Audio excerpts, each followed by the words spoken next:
Welcome, everybody.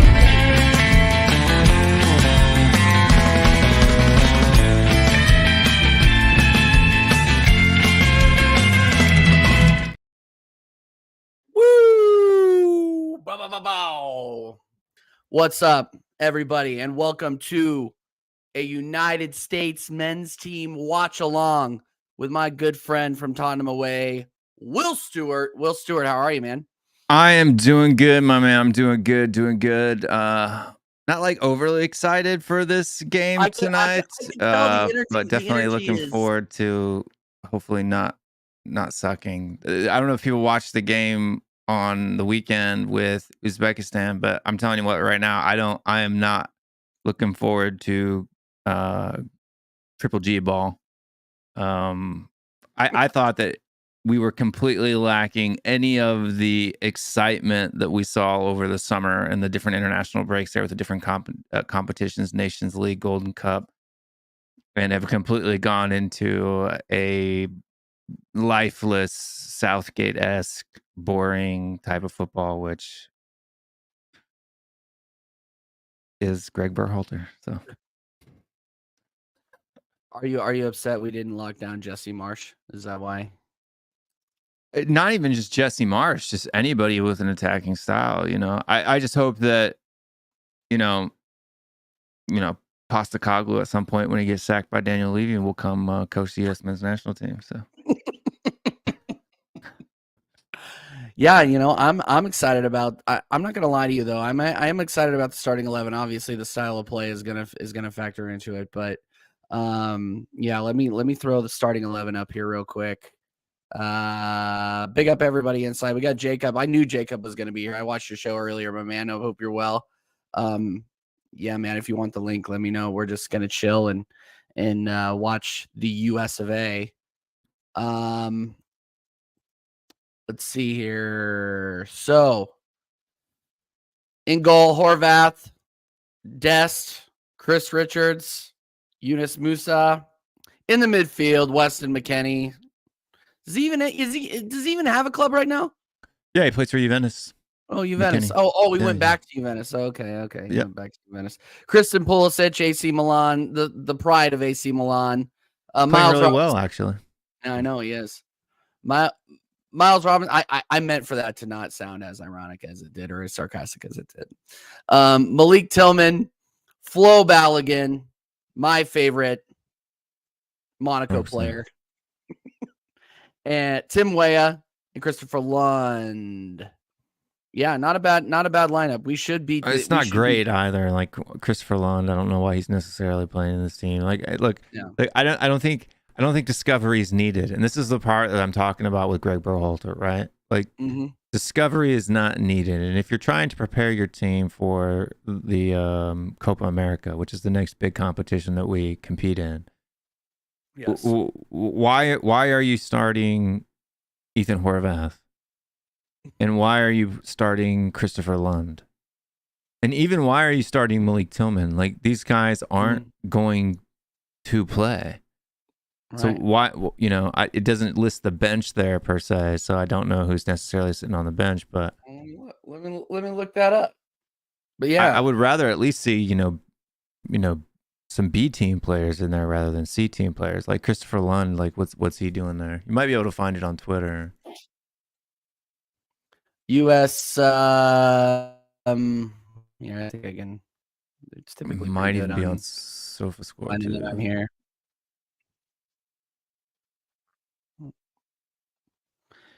Yeah, but big up everybody inside. We got long-haired Yeti. Elias is in here already talking crap, saying that he lives rent-free. Lives rent-free. Sorry, bro. Where? Just not the case. He lives rent-free in my head because I wake up to watch Spurs.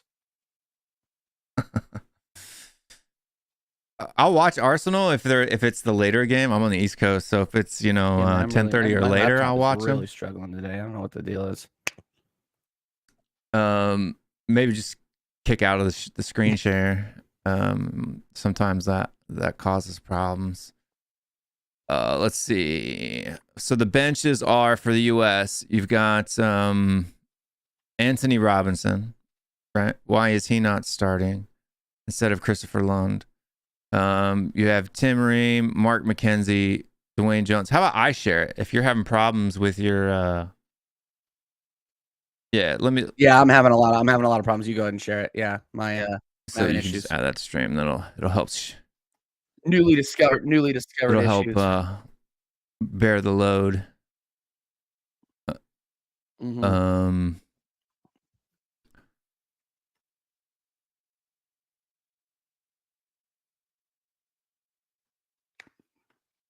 If you want to add that to the show. Oh yeah. Yeah, so you've got, these are the, managers, obviously. You got Drake Candler. I don't even know who he is. Anthony Robinson, Tim Ream. Like, why is this guy even in why has he even been called up? You know what I mean? Like, I don't even know who this guy is. So no, I don't even know who he is either. He plays for he plays for Inter. It's the Messi effect. Inter Miami, but why is we have plenty of players. So it looks like we're lining up in a 4-3-3, which is the normal American formation, especially on Berhalter. We've got Anthony Robinson, Tim Ream, right? Anthony Robinson should be starting. DeJuan Jones, Luca Del Torre, Brendan Aronson. Like Brendan Aronson or Luca Del Torre, although he kind of went off injured, so maybe that's why he's on the bench. But yeah, Brendan Aronson should be in there instead of Malik Tillman, right? Yunus Musa, that makes a lot more sense for me. He could play as in a 10 role. Yunus Musa holding as the 6, and Weston McKennie as the 8.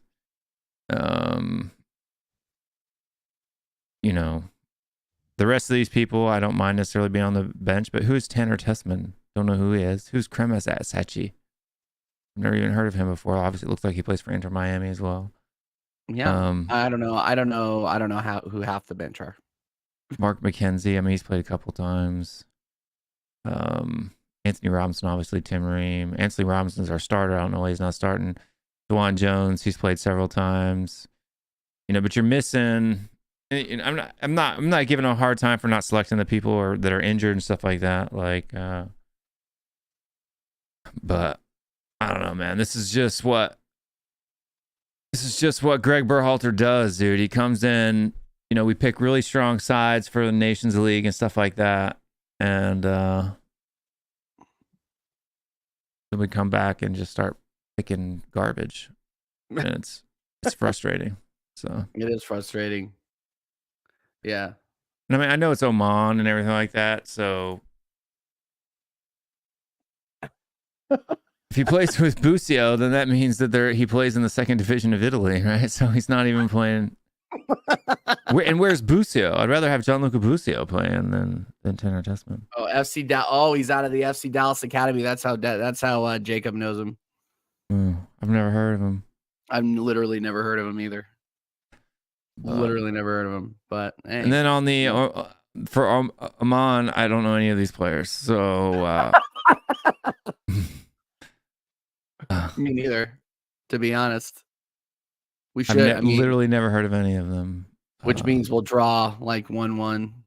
And if I don't know any of their starting 11, I'm not going to know any of their bench either. So there's no point in looking at that. But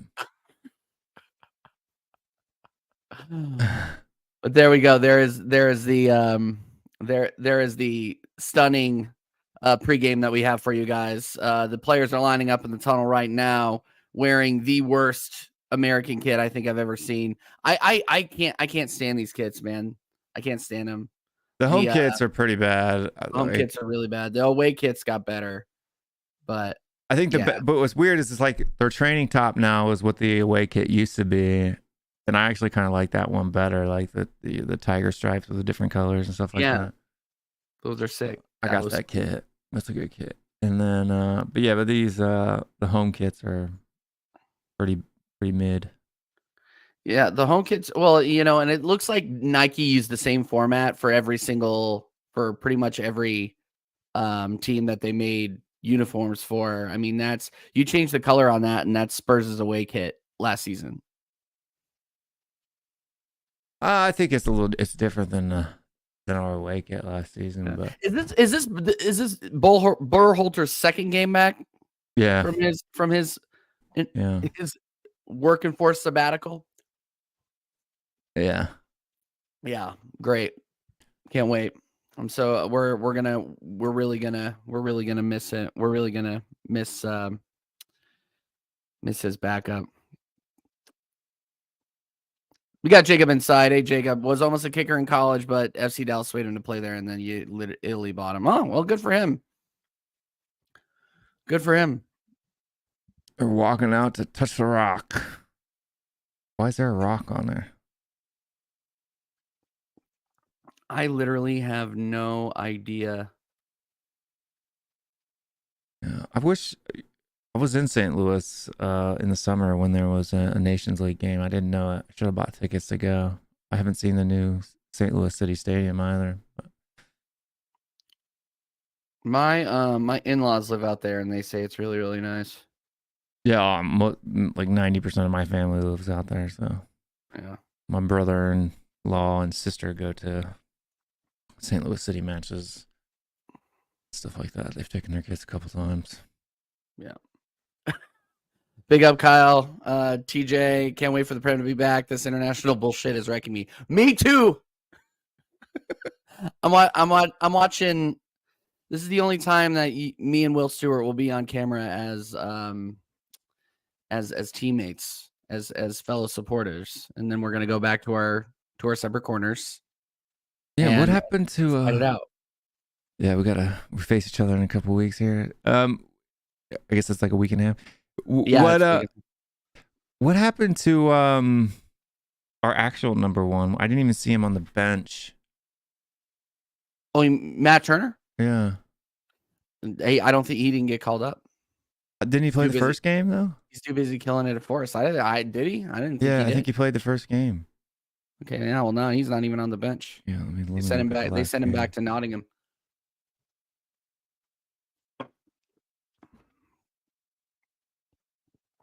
Because I'm just glad he left too. Now there's no USMNT Arsenal guys that I have to. Well, he's not even on Arsenal anymore, so you don't even need to worry about it. I know. That's what I'm saying. Blaugen too. It's good. It's been a good. Yeah, we got those Americans for PR purposes only, and then we shipped them back, shipped them down the road. Yeah, Matt Turner played. He played well. He played against Uzbekistan. Yeah, he played. He's been playing well for Forest, but he has. Yeah, I think so. What's that guy? The guy that they brought in from Portugal, Vlachimos or whatever his name is. Like I'd never be able to spell his name. The Greek guy, the Greek goaltender. Oh, switch the layout. Sorry, Connor. I gotta switch the layout. My bad, Connor. My problem is my laptop is a POS. The OBS was absolutely clocking it, so I gotta get a new laptop to run all this fancy stuff. I bet if I tried to run Photoshop on it, it would probably explode. Yeah, I used a gaming laptop for a long time. I wanted the Tough series from Acer, and I ran all that, multiple monitors, all the lights and cameras and stuff like that. And then after about 2 years, the fan went out. Did you? Are you on like a desktop now? Do you have like a custom? Yeah, I just bought a gaming desktop now. I mean, because they're a bit cheaper. You can get like the same power in a desktop for about $700 that you can get for $1,300-$1,400 in a laptop. Yeah. And since I really only use this computer for streaming and work, that it doesn't really need to travel with me. I have an iPad Pro that I take with me on the road. So nice. Yeah. Yeah, I'm streaming on a lap. Because my laptop can't take it. I'm streaming the game on the iPad. Yeah, Connor, no timer tonight because literally I was trying to run it and I was trying to talk to Will and it just kept freezing up. Yeah. So unfortunately. Yeah. It all flows from here. Oh, the TIFO's coming out. Stadium's looking empty, man. Stadiums are looking really empty. People were getting St. Louis was getting a lot of crap because they couldn't fill the stadium on a Saturday on the weekend of college football. There's no college football teams in St. Louis, so who watches college football in St. Louis? Everybody's at home watching it, and they're making excuses. They were calling St. Louis the soccer capital of America, or some. Yeah, I mean, historically, it is. It's the hub, right? Like, so in the World Cup semifinal team, I think something like 75% of the players were from St. Louis. And St. Louis is kind of like the original city where football or soccer in the United States was kind of birthed. So, and yeah, for whatever reason, it's even in the youth development system and stuff like that, it's just kind of a weird oasis. Like, there's nobody around it, near it, that are any good. But St. Louis, Kansas City, for whatever reason, are pretty good. We're the self-proclaimed soccer capital of America. Yeah. We have the only women's only stadium being built down by the Bond Bridge over there, down in that old area. I don't know if you remember, down by the, like, just off the River Market. Okay, I remember the River Market. They're building all sorts of condos, and they're building a stadium just for the Current. So that'll be interesting. We got season tickets and the whole bit. So hopefully it blows up. Yeah. What'd you think of your Chiefs this last week? I don't know what happened. I don't know how you lose the Lions, but I guess it happens. Yeah. Vlachodimos. Odysseus. Is his name really Odysseus? That is Greek. That is way Greek. Vlachodimos. Is he taking over from Matt Turner? Because Matt Turner played pretty well. Like, Matt Turner is like in the top 10 of goalkeepers so far this season statistically. I know. I think he was brought in as like a big backup. No, long-haired Yeti, tell us who's the starting keeper for Forest? Why did they bring him in? Because I thought Turner was playing well, man. There's only so much you could do. Yeah, so on I think he's playing really well and played well against Chelsea. In saves and goals prevented, he's like, I think he's in saves, he's like 8th in the league, and then goals prevented, he's like 7th or something like that. So yeah, having a good season.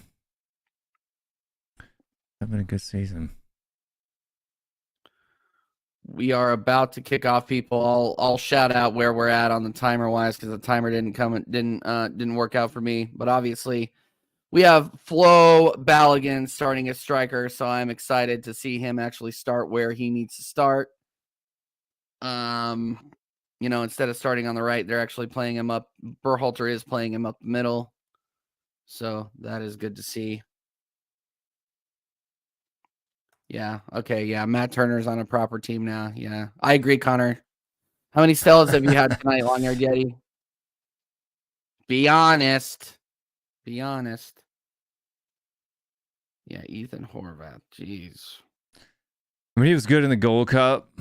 If people remember that, like 2 years ago, not this past Gold Cup, but the Gold Cup before that. And so I mean, he's not. We have pretty good depth in goalkeeper, especially that new kid that plays for Chelsea. That young guy. He's going to be the future, I think, for the US. He's supposed to be really, really good. Yeah, I've heard that. Where is he in the depth chart for Chelsea, though? Or is he just the backup to? I think he's playing in the under 21s or 23s. Or he might have even been loaned out this summer to somebody. I can't remember. But I mean, he was starting in MLS at like 17, so it's kind of one of those wonder kid type of things. And that's the problem with wonder kids. You never know how they go. They ended up either being great or they end up being flops. Yeah. Yeah. Salina's out on loan. Yeah. Yeah. Oh, yeah. And we're off, by the way. We are at Belgium, I think. I think he got loaned to a Belgium team, if I remember correctly.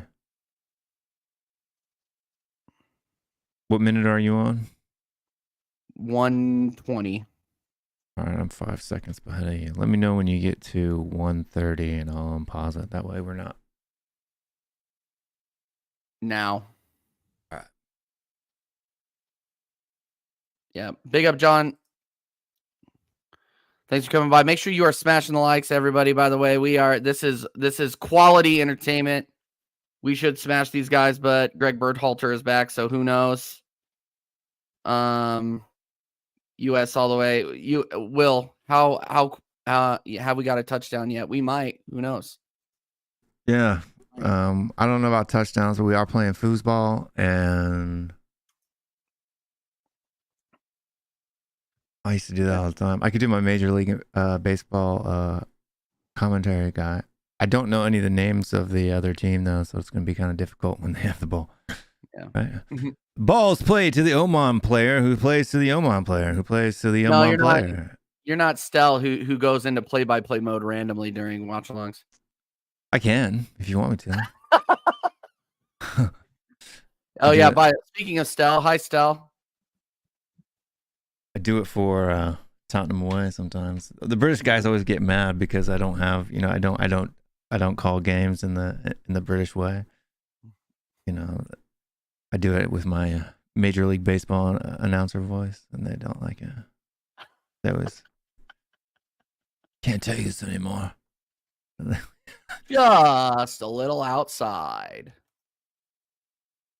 Speaking of, Oman is out for a free kick now, right? From 30 yards out. Hi, Stell. Stell ran for me when he ran to Cyprus, and now he's back just in time to get cooked by Sheffield United.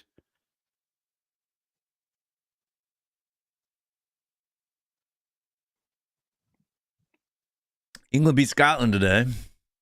Yep, saw that. Yeah, they scored all 4 goals, although the score was 3-1.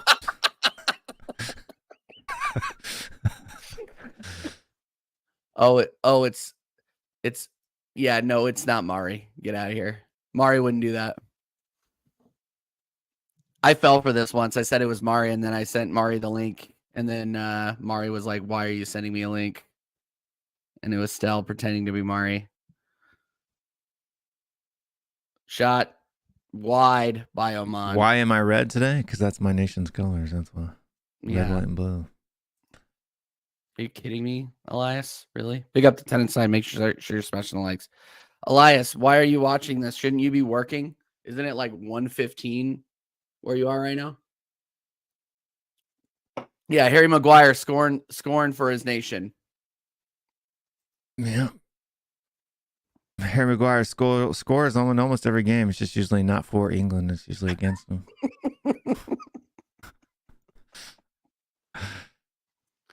Oh man.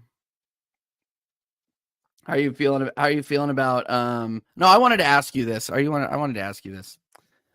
And yeah, we are going to talk some Prem football here, guys, because this game has the potential to be dead because it is Greg Berhalter ball. Actually, we're in here. Oh, what is Lund doing there? No. There's no way Lund lets that ball, or Robinson lets that ball go through. Lazy. The only American fraud is Dan, and he's an American Patriot fraud. Yeah, don't bring up Dan. Yeah, he is. Is he an American and he pretends to be British, or is he British and he pretends to be American? He's American. He's American who pretends he's British. He's an American with Hispanic heritage that pretends to be British, which just makes it even a bit more fun. Like, if his last name was Smith or something like that, maybe. No, but I wanted to ask you about Pasta Kaglu because I haven't been on with you since like this season at all. I think the last time we were even on a stream together was like when we were watching the Community Shield. But are you on the Pasta Kaglu hype train, or are you still wait and see? Well, I tend to take things based on, like, as far as the future is concerned, I tend not to do certainties. I do probabilities, and then as far as the past is concerned, I tend to stick to how it's actually happened. So I'm excited for how we've performed so far, but I'm under the realization that doesn't necessarily entail that we will continue to play that way in the future. So for me, it's like there's excitement and for the possibility and the hope of things continuing, but there's also a very firm, realistic understanding that starting tomorrow it could turn into something very bad, right? So right. And for right now, the fan base really is, we're Tottenham fans, so we can't help but argue with each other, and it's just simply debating, the happy clappers from the non-happy clappers, from the negatives, and there's that ongoing war that continues to happen. But no, I like Postecoglou. I like some of his brashness and some of his rigidity and opinion and stuff like that. So that's always good. Yeah, he doesn't seem like he spits a lot of BS. Yeah, no, I mean, I think he's kind of measured. I am worried a little bit though that his success, especially the first 4 games of the season, with Tottenham performing as well as they have so far, I think he's maybe starting to buy into his own hype a little bit, and I think that can be dangerous. I think he can start to get overconfident. He said he's always been the underdog, and he always likes to be an underdog. He had a 20-minute interview today on TalkSport, and it might even been longer than that, but I only watched the 20-minute clip of it on Facebook. But he was, trying to say that he's humble and then this, that, and the other thing, but some of the actions, like the Fulham game in the Caribou Cup, which he still backed up and defended, saying it was the right time, and he justified it by basically saying, he doesn't want to win just for winning's sakes. He wants to build a winning mentality that can sustain itself to win season after season after season. Which, if that comes to fruition, I'm okay with that, right? I will sacrifice one Caribou Cup to build a season in, season out, double or triple winning squad, but the odds of that happen are very, very, very slim. So, yeah, he's got to come through with that now, though. If that doesn't happen, then he's failed, in my opinion. Yeah, no, I agree. I agree with you. I mean, it's been far too long. I've been running into, Spurs channels that are saying he can do no wrong. So yeah, there's people we'll like see. But no, I everywhere. agree with what you're saying. With what you're saying, though, Stell, is that if there is one, I think if there's one injury to that midfield, you guys are in trouble. You guys lose either Basuma or Madison. That's a problem. Yeah, those two. I would say that Basuma is probably the bigger, because I think even though Madison has probably done more or accomplished more on the pitch, I think Basuma is kind of that linchpin in us breaking the press in the first place. So if we don't break that press in the first place, I think that the whole system kind of almost got a header there from Lund. The whole system kind of collapses. So for me, I think Basuma is probably the more important one. And then maybe when Bentancur comes back, if Basuma got an injury, Bentancur could kind of slot in there because he's kind of press resistant as well. He's not really a true 6, but neither is Basuma, right? So it may not be as big of a problem, but until January for sure, I think we're going to have some issues if Basuma goes down. Madison, you could, I think, we're going to drop off, but at least we're moving the ball into the final third.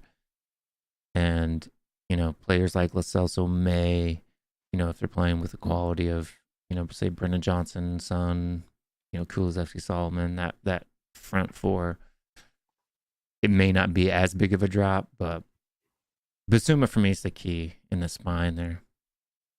Yeah, no, I agree. I mean, I agree, but yeah, I didn't watch the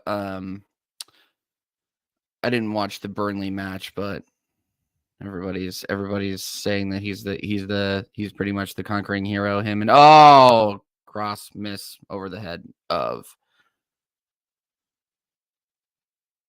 Christian Pulisic. Man, come on, guys, we need something here. Come on. Have some faith. Yeah. Oh, yeah. Here's another question. Who needs to start? And I know this is Stell, so I'm going to keep asking questions that are going to make him angry. Do you think Richarlison is going to start this weekend? If he does,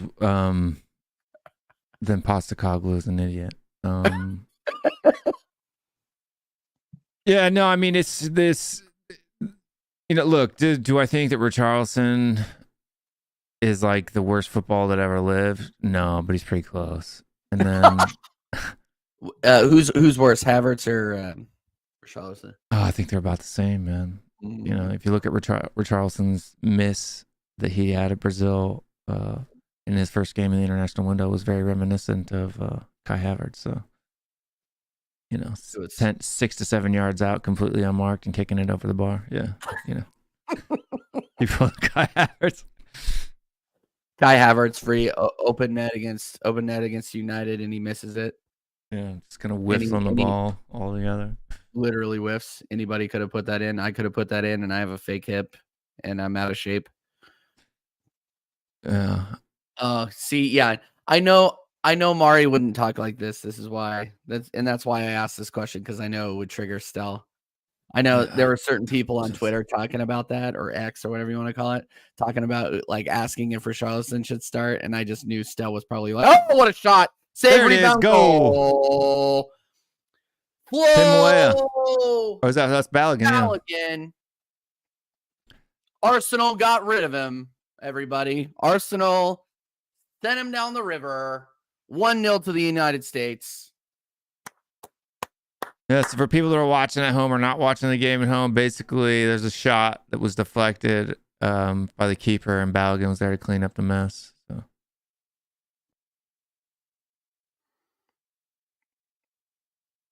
What was... Ball went out wide to Tim Weah, who did a kind of an awkward cross. Mr. McKinney picked it up, played another switch back out to Tim Weah, who played it to Dest. Dest takes a shot, comes off the keeper, and Balogun slots it home. 1-0.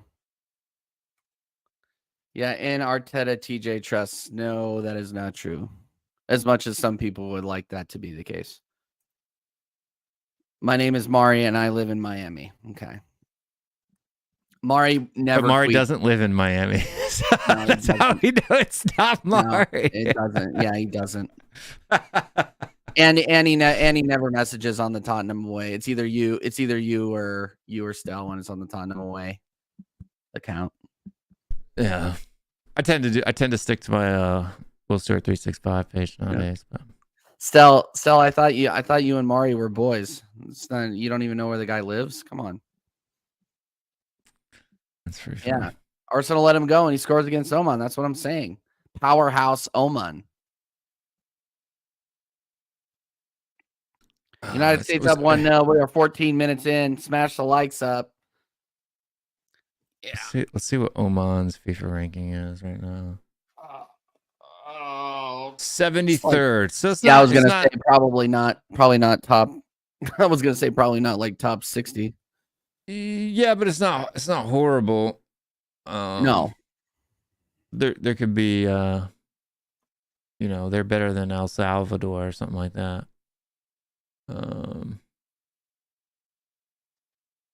Montenegro, United Arab Emirates, Uzbekistan. So they're actually a higher FIFA ranking than the team we played on Monday. And that team that we played on, or Saturday, whenever it was, and that team on Saturday, Uzbekistan actually gave us a little bit of a run for our money. So after we scored that first goal early on, they kind of shut us down. Although we're playing a little bit more forward and on the front foot than we were against Uzbekistan.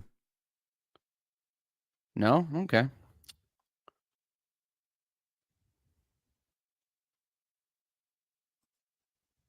Ball played in behind, nothing comes of it. Played back to the keeper. Yep.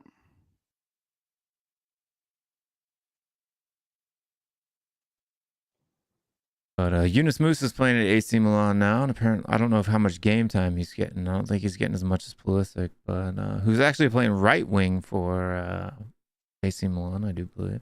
Oh, he is. I didn't know that. Yeah. Connor, I see you in the back. I'm going to add you. Balogun. Oh! Balogun almost got out there on the edge of the keeper. Pulisic takes the ball away, puts the ball back into the box, headed in. Goal! Wow! Goal! Oh, Tim Weah. Tim Weah.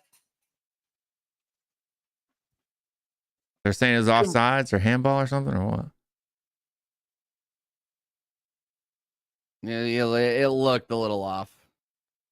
Handball? It looked a little offside. I don't think that was handball. Yeah. We gotta wait for the replay on this one.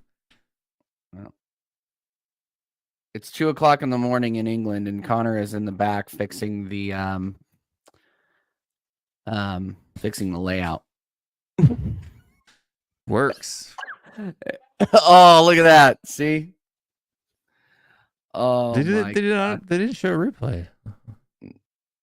No, I guess it was that far offside that they were. No, they call it a handball. They call it a handball? Okay. Yeah. I didn't see that. I was too busy watching Connor fix the layout. Yeah, they call it a handball. Oh, that's hilarious. I think Elias is taking over the Tottenham Way account now. With the Oman must be thinking, oh man. Literally, Long-haired Yeti said that like literally 2 minutes ago, Stel. Unoriginal. I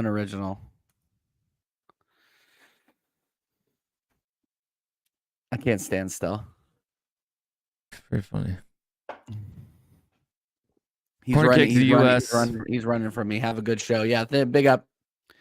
Corner for the U.S. right now. We are 1750 for those of you following along at home. You can watch this on TNT if you're watching in the United States. Corner in.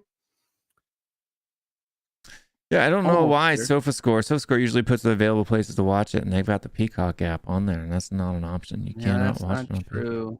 Peacock. Yeah, that's not right. Unless maybe it's like, maybe in a different country you can watch it on Peacock or something. I don't know. Possibly. Like they do that with Paramount Plus. Apparently, if you VPN to Paramount Plus to Mexico, you can watch all the Premier League games.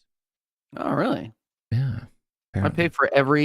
I pay for every streaming service under the sun. As do I. Yeah. He says it's in Spanish on Peacock. Oh yeah, I know. Telemundo does have it. Yeah.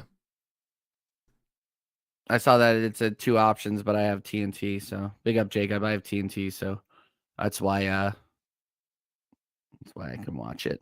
I don't have TNT, but I had DirecTV and then I had Fubo TV, but I just don't watch it anymore. I just don't watch regular TV anymore. And the only reason why I was paying like $60, $70 a month was to watch, the 1 or 2 games that are on USA. The games that are on USA or the games that are on like normal local broadcasting. But my dad's old and he has DirecTV, so I just log in with his password and watch it. Like get you TNT, USA, and the local games. Yeah, you can watch them on NBC Sports app. Yeah, throw in to Pulisic, back. Trying to find a space in here. Yeah, big up, Connor. Thank you so much. So when we add Jacob later, I'll call you to fix the layout again. Why does CJ hate Stel? Stel got me in the Tottenham away. He's my guy. TJ hates Stel because Spurs live rent free in TJ's head. Yep, they do. They totally do. Hey, not Stel. Am I gonna come to the watch along on Tottenham away for the Arsenal match? I literally have it penciled in. I'm just send me the link and I will be there. I'm not even gonna do my own watch along for that. I'm coming to Tottenham away. That'd be a good show. You should do that. Yeah. Bow? No, invite your best friend Stefan too. Stefan.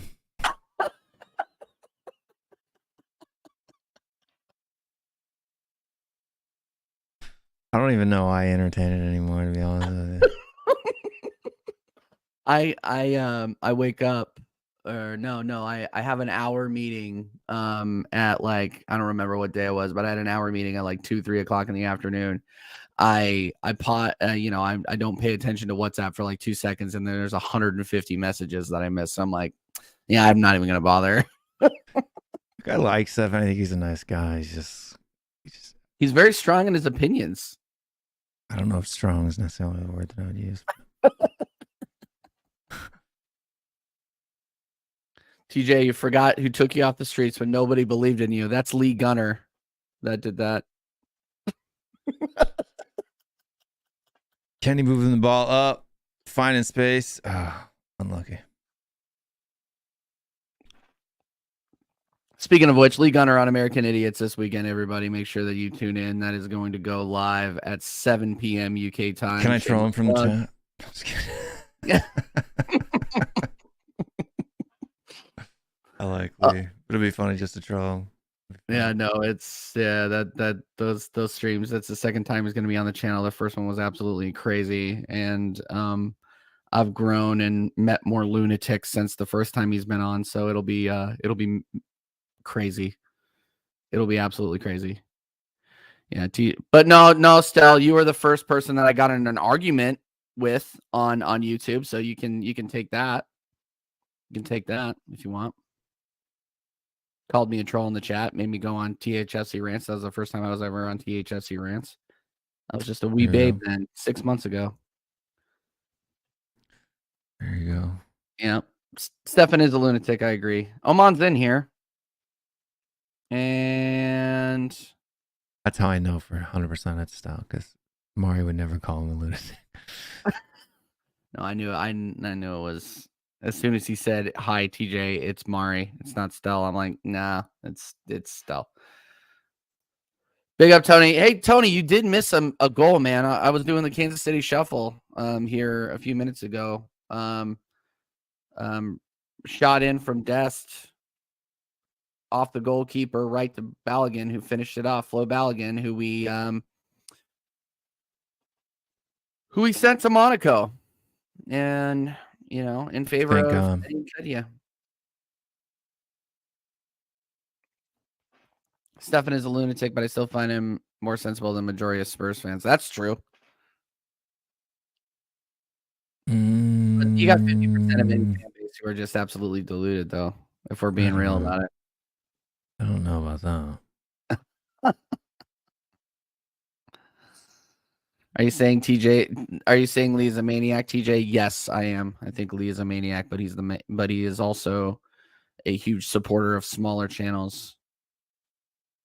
And while I do not agree with Lee on everything that he says, he believes everything that he puts out there, and yeah, can't fault him for saying what he believes. Yeah, but no, Lee's a real one, and he helped me grow my channel, just like these maniacs over at Tottenham Away did. We are at 24:30, everybody. 24:30. It's Mari, guys.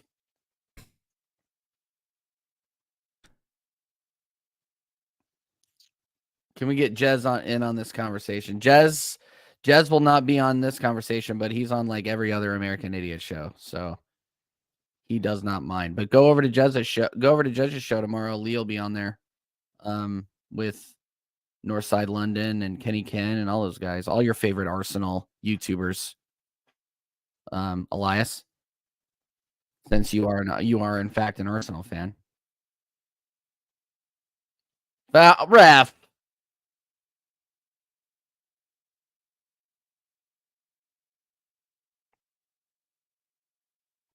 Free kick to the United States.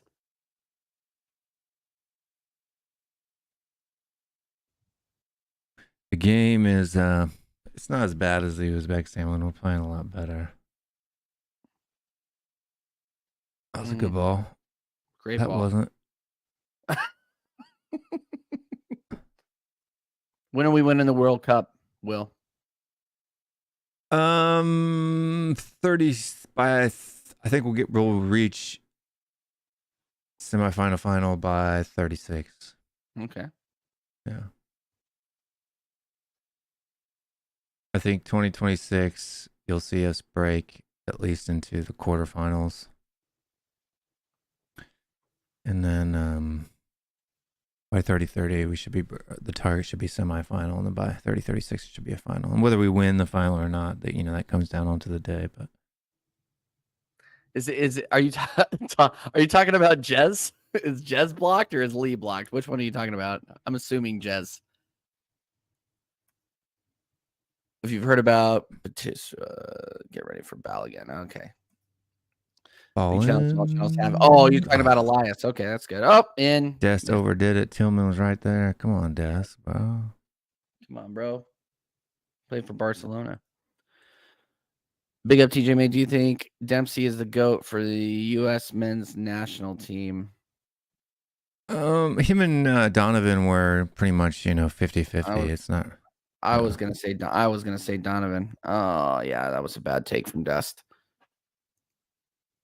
Brian McBride is the U.S. GOAT. No. No, I think we've got better players now than we ever have. Yeah. I think but like growing up, like you could say Dempsey or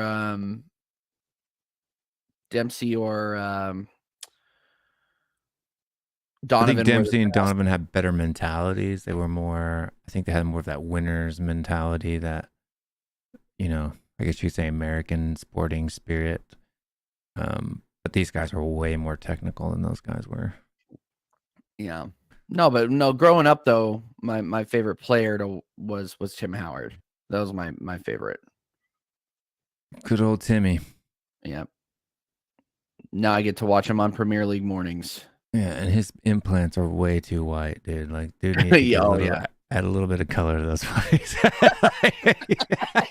I'm sorry, but no, you gotta put some sunglasses on to watch him. When the guy's when he comes out and the guy's teeth look like this on screen, it's like I'm all good for having white teeth, but what he's got is unbearable. And like there's no gaps in them either. Like there's no imperfections. Like I've had a lot of dental work done in the last 12 months, and but I always tell the dentist, I don't want my teeth to be yellow, but I don't want them to be like, jet white. Like I don't want to. Hey, DJ, how's it going? Hey, man. How's it going, man? My name's Tim Howard. I play goalkeeper. I mean, that's literally what his teeth look like on camera. It's true. It's like you don't even see. Literally. So bad. Oman. Oh. Good play. Good D. All right, D. They almost split us open there.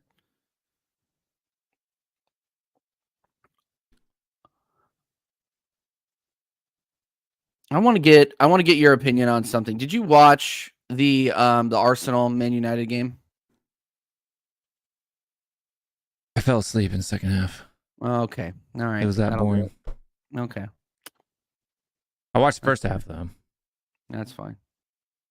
I was going to ask you a question about it, the game as a whole, because Sava was telling me that United were splitting us open at will, and I disagreed. I think United are dross, and I think they played dross, and we just matched their level. Arsenal we have 24 inside, by the way, so make sure you're smashing the likes, people. Arsenal play down to the level of their opposition. That's what drives me crazy about them, especially this season. And Arteta's tactics also say that. I didn't get shot off. But yeah, no, I wanted to get your opinion because Kuva agreed with me, but I thought he played. I thought right. Could just pull up the the threat matrix, and that's a handball. And we could just simply see if that's the case or not. Yeah, let's do it. Yeah, Dow, big up America. Yeah, we are up 1-0 over Oman. American fans are getting mad because they called handball on us, and they didn't call handball on that dude. Yeah.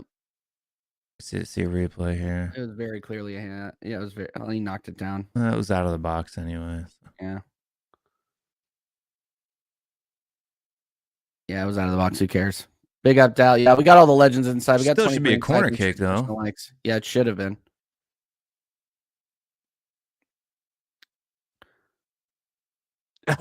Tim went from goalkeeper to a spotlight. That's funny. It's true. Dude's teeth, man. The only period in time here where I'm gonna look at yeah, no, absolutely not. That's horseshit. I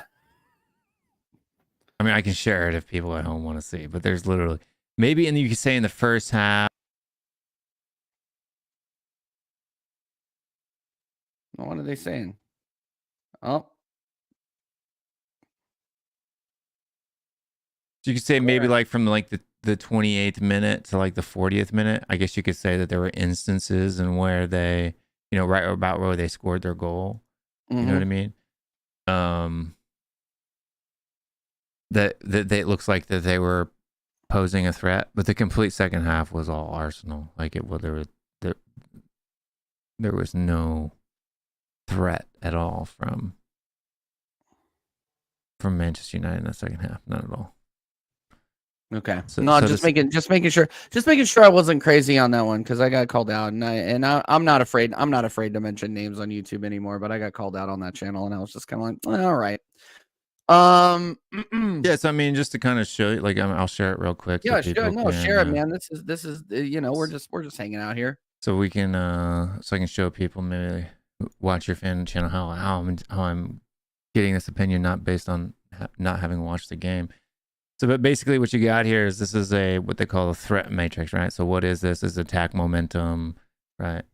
And it'll show you the pressure, so periods of high pressure. So if they were cutting through you at will, this would be an instance of a home team period of high pressure, right? Yeah. And this is a short period of low pressure. So when we actually look at the matrix here, there's a high pressure period here. You have this very short period of high pressure where they score their goal. Thanks, and you got, you know, very low pressure. But if you notice the second half, there's like nothing. There's zero threat at all except for 1, 2, 3, 4, 5 minutes of the game. So each one of these bars equate to 1 minute. So it's a 1 minute span. So you could say that for, you know, 1, 2, 3, 4, 5, 6, 7, 8, 9, 10, 11, 12, 13, 14, 15, 16, 17-ish minutes of the game, that they were maybe, I guess you could say, you know, kind of putting you guys back. But yeah, but no, if you're looking at the game as a whole, it's not even close. Yeah. Okay. Yeah. Just making sure I wasn't like, you know, I was on holiday with my wife, but I hadn't started drinking quite yet. So just wanted to make sure I wasn't crazy. And it's sharing that screwed your layout, so you'll have to put it back in the other. Oh man. Oh no, I gotta call Connor. I'm gonna have to tell him. Just pick the layout. Just select it down at the bottom. I'm gonna. There it is. There it is. Big up Connor, by the way. Big up everybody on the inside. We got 23 inside. This is mad. I was not expecting 22 inside for this one. Thank you guys for coming by. Make sure you're smashing the likes up. Make sure you're subbing. We hit 270 subs today, or 470 on TJ Warren TV today. So we're 30 away from the big 500. Let's get those. If you're ever watching for the first time and you haven't subscribe. Yeah. Free kick. Dest was pissed about that. He kicked the ball. I'm surprised he didn't get a yellow for that. Yeah, no, I mean, that's how, you know, there's tools out there that was that on like SofaScore, or where was that at? Yeah, SofaScore. SofaScore. I think FotMob has a similar thing too. I'm not 100% sure, but yep. Well, let's go through. Yeah, great show today, Dal. Yep. Po. Yeah, that was a good show with you and Tony earlier. Really did. Dude, I went to the dentist today too, Dal, and it was not good. It was not fun. I've spent $8,000 at the dentist in the past year. So I got a bridge and some fillings and some crowns. And I've got about another probably $12,000 to do before I'm all said and done. So. Oh, great. Hey, Will, why Tottenham? I picked Tottenham because my stepdad is English and he's a Tottenham supporter, and I got into watching football through the U.S. men's national team. Became a football fan around the 2002 World Cup. And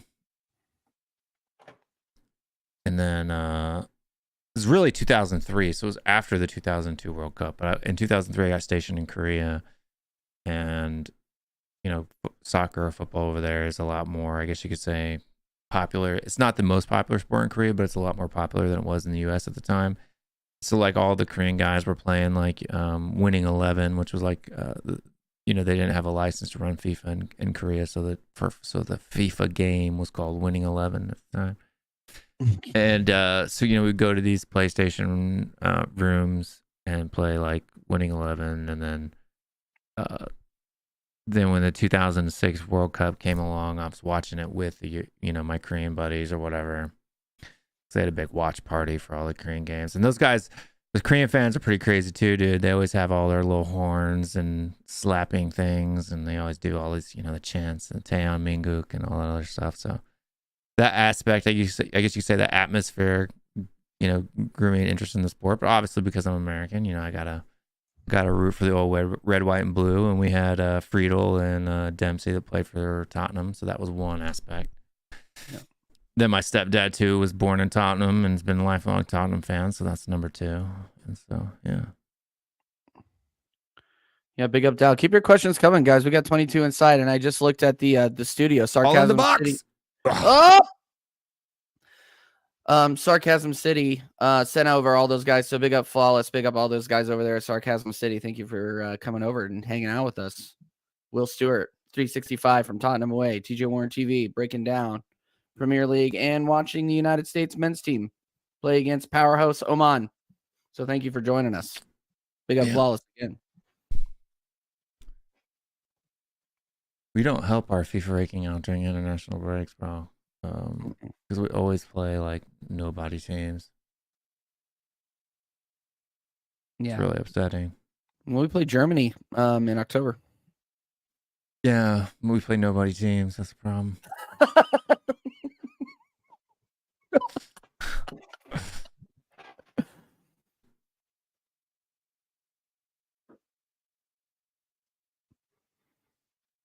I can't wait to see Kai Havertz get like put in a pocket by Tim. They lost like 5-1 to Japan, bro. 4-1 to Japan. I think it's nuts. We're ranked 11th right now in the world. Germany's ranked 15th. I cannot believe that. Well, I guess I can. We had a round of 16, and we our group stage, in the World Cup. So. Yeah. And then our Nations League win and the Gold Cup win also increased our ranking. I think we went from like 13th to 11th. Yeah. Well, bro, if Alex and Ty had a battle, who would win? I would pay a shit ton of money to watch that show. That's all I gotta say. You could put that shit on pay-per-view, and it would light the world on fire. Oh my God. It really would. Yeah, I'm not gonna lie to you. On pure entertainment value, I maybe agree with like 50% of his takes, but on pure entertainment value, there is not many people that are more entertaining or can spit a promo like Mr. Box Office. See, I don't. But see, that's the thing. With Alex, you don't know. Like you know that how he can get right. Yeah. But in the instance where, because he's kind of a negative. He's like the Bizarro Ty, right? Whereas Ty is overly positive. Alex is negative. I don't know. So him bigging up Arsenal, Alex might actually agree with him a little bit. So it may not be as fun, as it could be. I don't know. You'd have to see. You'd have to just give it a go. Like, I don't know why that's not happening. Like seriously, I don't know why big YouTube channels out there, right? Like, so you got me, for example, and I don't know if people, you watch the debate I did with Jay. Yeah. And why those can be fun sometimes, but it can be boring other times. But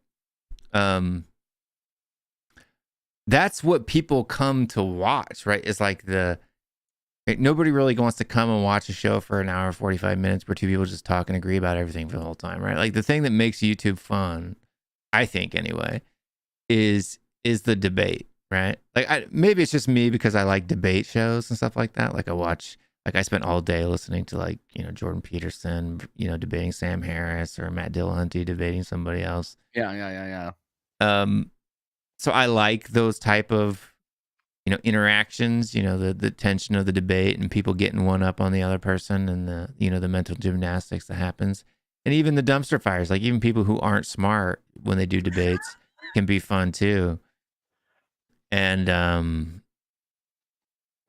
I think Gal and Alex would be really fun too. Gal and Alex would be hilarious. That would probably pop off faster, to be honest with you. Yeah, he would. No, 100%. Because I don't know if Ty would take direct shots on purpose. You know what I mean? To get under Alex's skin. But Egal will. I'd love to debate Egal sometime. Dude, TJ can ever make that happen. That'd be great. You could probably make that happen. I've never. I don't even know how to get in contact with him. I disagree with 80% of what he says, and we both support the same team. But I'm sure he's probably a really nice guy. I just disagree with a majority of what he says. I always mock him though. I'm like, come outside, Tottenham fans. Where are you? Where are you, Tottenham fans? Come outside. And this is the funniest thing about that, right? Like, because he always dogs, especially this season, right? Because we've had such a good start to this season that he's like, Tottenham fans coming out with chest and they're just like completely overshooting it and blah blah blah. I'm like, dude, what about you, right? in freaking like January, when you guys are like 5 points up on us, being like, what's up? Ain't nobody coming for us. Where are you, Tottenham fans? Where are you? And then we literally come back and knock you guys out of top 4. It was such like poetic justice. Couldn't have been any better, dude. No, it was brutal. That was so brutal. That's why I don't claim any Arsenal fans, but I sure do get lumped in with them. Big up, Cyborg Ninja. How are you, my friend? Thank you for coming in. Make sure you're smashing the likes if you're coming through. Liverpool 12 man says, I think you're wrong about Clint Dempsey versus Landon Donovan. Landon might have been the media's darling, but Dempsey was by far the better player. Well, I just kind of look at the statistics and what they've done, right? Like, so they both scored about the same amount of goals. So for me, they're both 50-50. My preference was Dempsey. I just liked his attitude. For me, I thought Donovan was kind of like a, introverted prick. But he's like, even now in the media, when he gets up on shows and stuff like that, like he's always negative. Like he always wants to downplay anything. Like, whereas Clint Dempsey's more, happy, outgoing, but not in a delusional way, but in a like just a fun way. Yeah. So I just tend to, even though I can be really dry myself at times, especially when I'm in debate mode. But I have 2 different types of debate modes. I have the fun debate mode where, I can yell back and forth like me and Savvy used to do on Spurs Corner. Or I miss Spurs Corner, by the way. Yeah.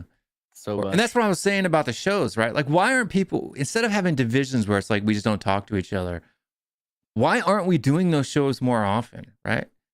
Like me, Sean Saba would literally, you'd have over 1,000 people in there watching like if me, Sean, and Saba, 4 of us did a show. Oh, I would tune in every week. I would tune in. Yeah, that's what I'm saying. Like it would literally blow YouTube up, right? Right.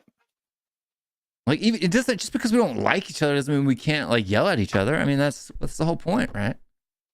That's what I mean, it's gotta be cathartic. That's all I'm saying too.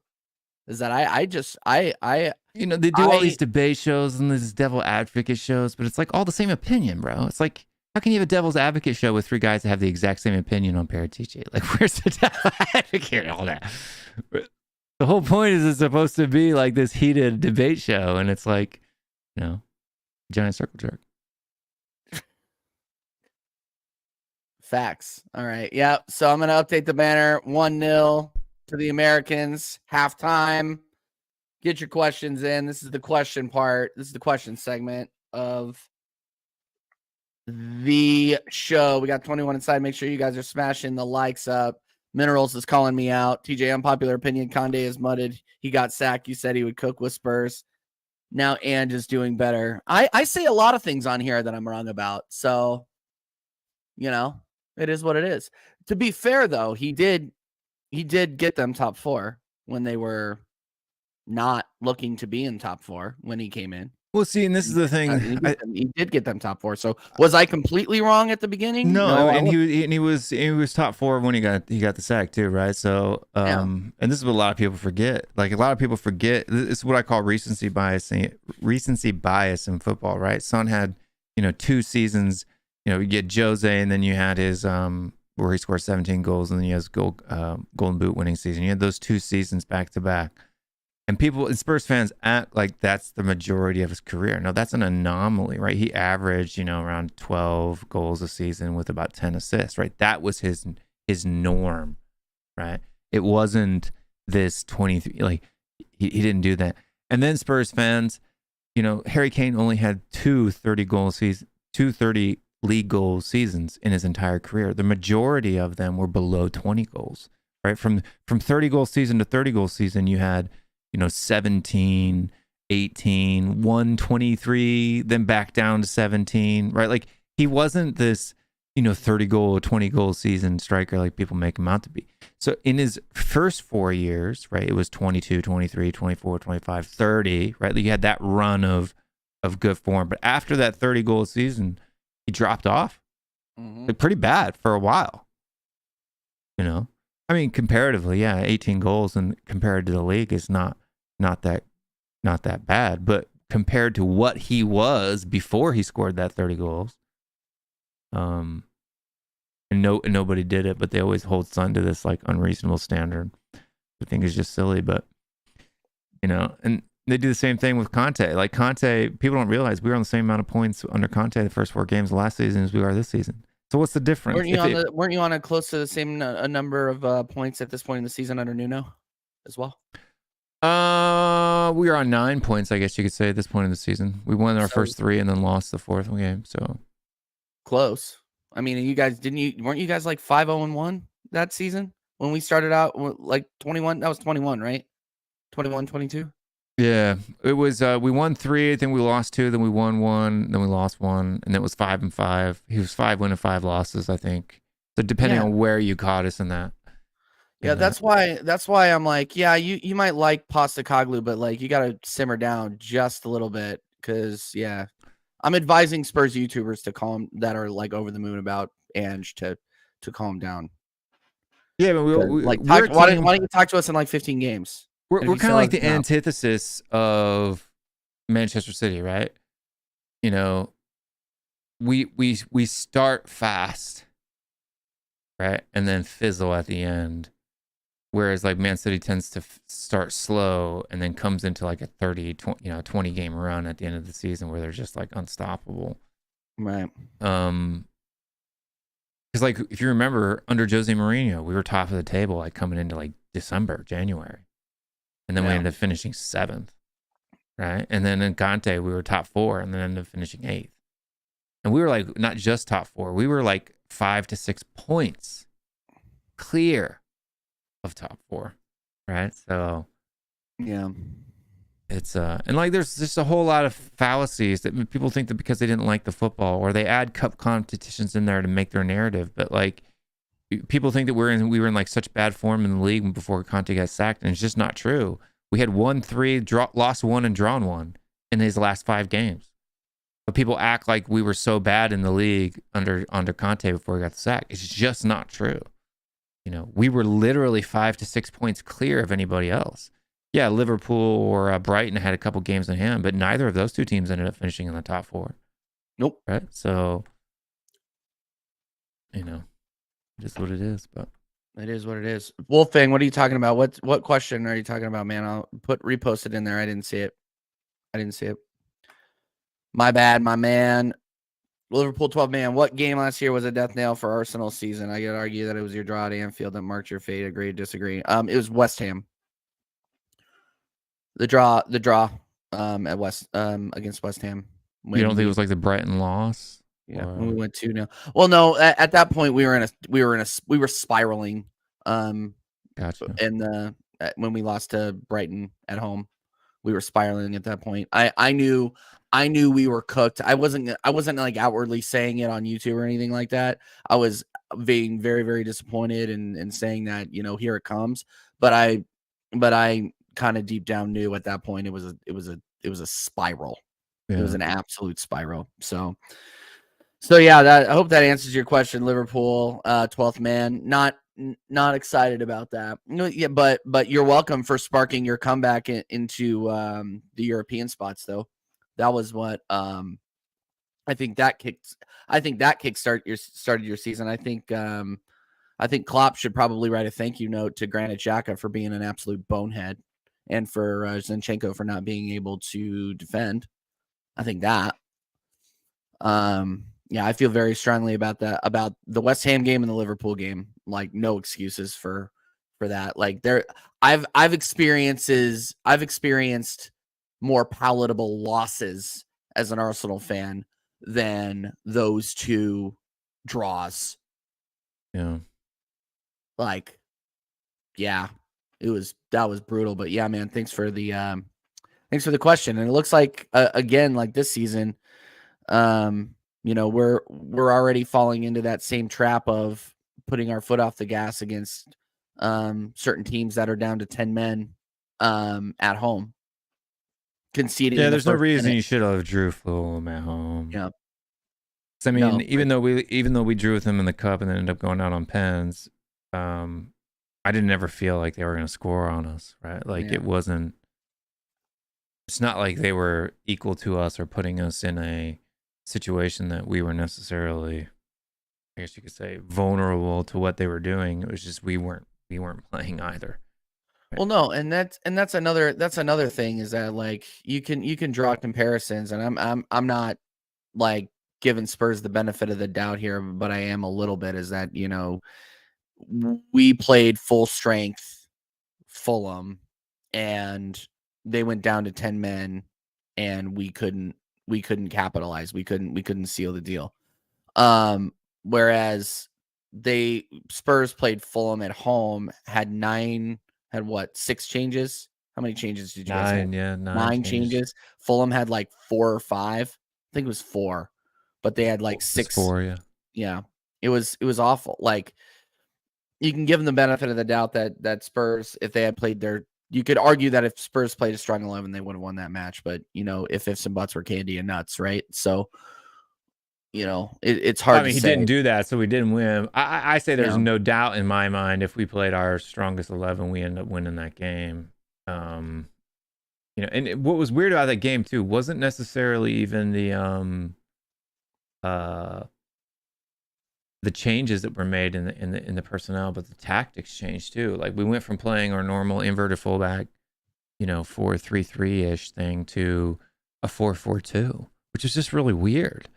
And we weren't trying to build out of the back or press or anything. We're just kind of, it's almost like we shifted back to like a Conte ball type of mentality, which we already knew that those players in a Conte type defensive system were not good at all. So it was just weird for me. Why we defend in a 4-4-2 under Postecoglou, but we never build out in that. You know what I mean? And we did that game, and it was just really weird. Yeah, know what you mean. Big up, we got 19 inside. Make sure you're smashing the likes up, guys. Wolfang is asking. Sorry, I missed this one, but I started, but I didn't go back to it. Arsenal fans think Arteta should have kept Turner and not bought Raya. Is that a question? I'm fine with it because Turner was never going to get a sniff under Ramsdale. And I think Turner wanted out. He actually came out in an interview saying that he wanted to leave because he knew that with Arteta in charge, he was never going to get any real playing time, especially when Arteta doesn't really take any of the domestic cup competitions seriously. So, yeah, I think it was weird why you guys bought Raya, who's even more of a first team player than Turner, right? Right.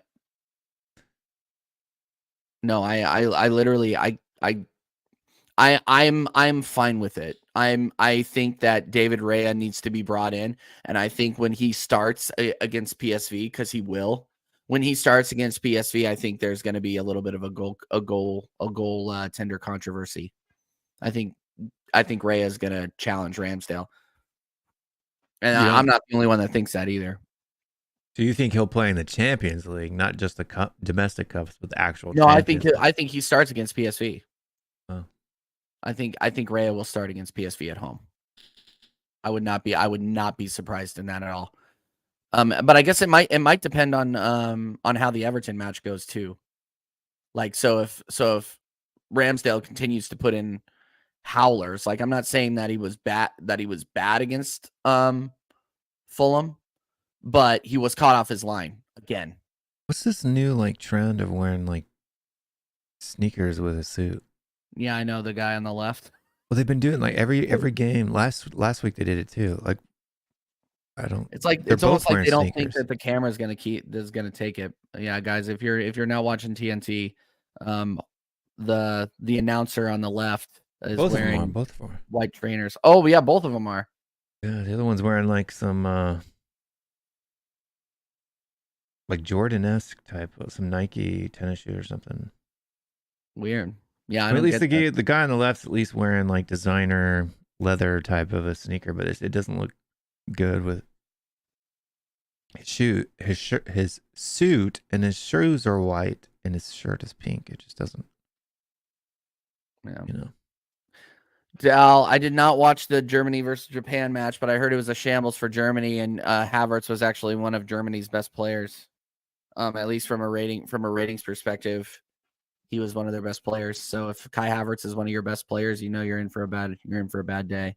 Well, I'm telling you, man, that's people underrate Japan and Korea so hard. Like those are two teams in a confederation that are on the up, right? Like the United States, I think, is on an up, right? Mexico's on a decline. We lost to Japan before the World Cup. Yeah. But you got Korea, who's U20 team went to the semifinal in the U20 World Cup. You know, there's a difference. You have their lifespan in being in competition in the world is very similar to the United States, right? It all kind of started in the 80s and the 90s. But here's the difference between the U.S. and those teams is that those teams, I think, will make a faster move because their culture really put, like, kids work hard, right? And the parents pump in a lot. And ours do too, but it's just a completely different thing there, man. They go full into stuff. Yeah. And I think they're small, so they have to play good football. Otherwise they can't win, right? Like they can't do this, counter-attacking style of play. They have to play tiki-taka, good attacking football. So. Yeah. BX Gunner says Mexico isn't on the decline. Are you sure? 100% they're on the decline, dude. They are 100% on the decline. 100% on the decline. They haven't won anything in CONCACAF in forever, bro. Like, there was a point in time, now that Canada, I think, sacked their manager, I think Mexico will probably reclaim that second spot, dude. But I was more scared to play Canada than I was to play Mexico. And when we played Mexico, it was like, boom, game one. I wasn't even nervous. They ain't got nothing. They're dead food. Mexico. They got no youth. None. One or two guys out of an entire nation of, Mexico used to dominate. Yeah. Dal. Turn off your deal. Hold on. There you go. It's gonna screw up the layout, and Connor's gonna poop his pants. But welcome to the stream, Dal. What's up, man? It's halftime. What's up, guys? What's going on, Will? Just want to come in and say hey. What's up, man? You doing all right? Yeah, I'm doing okay. Just a little numbed up still.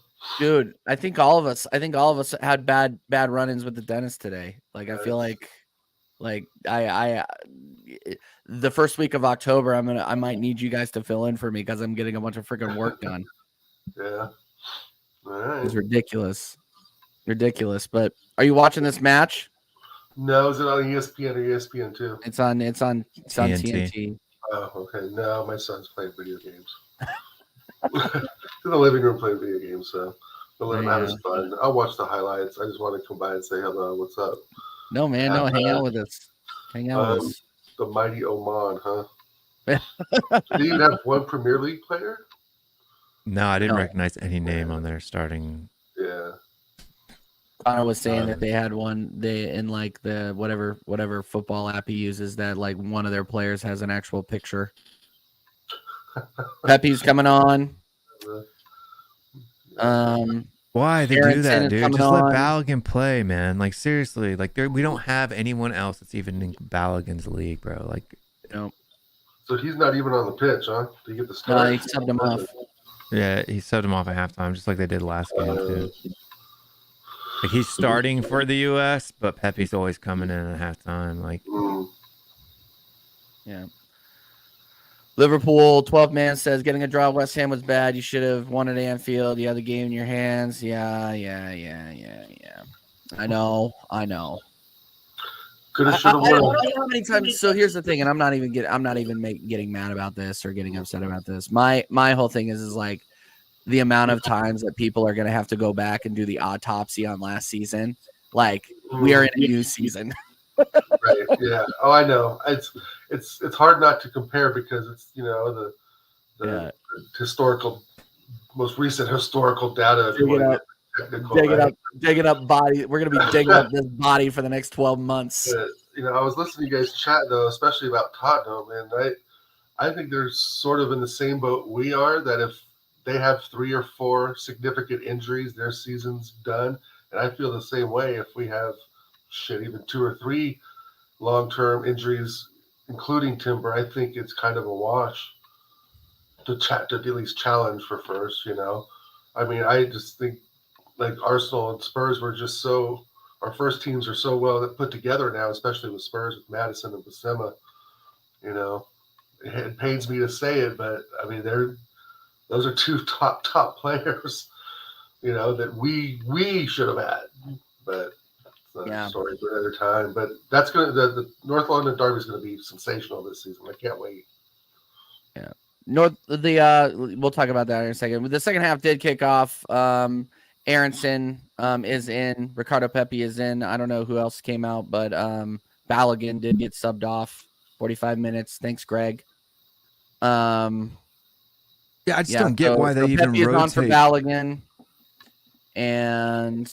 What was the other sub? Because Aronson came on too. Looks like Pulisic. Okay. Well, what were you saying, Will? I just don't even get why they rotate players in the international window, right? It's not like you have to worry about fitness because all of these guys are coming from the club, right? It should be about build because you don't have a lot of time. You don't have like big training sessions and stuff like that. It should be building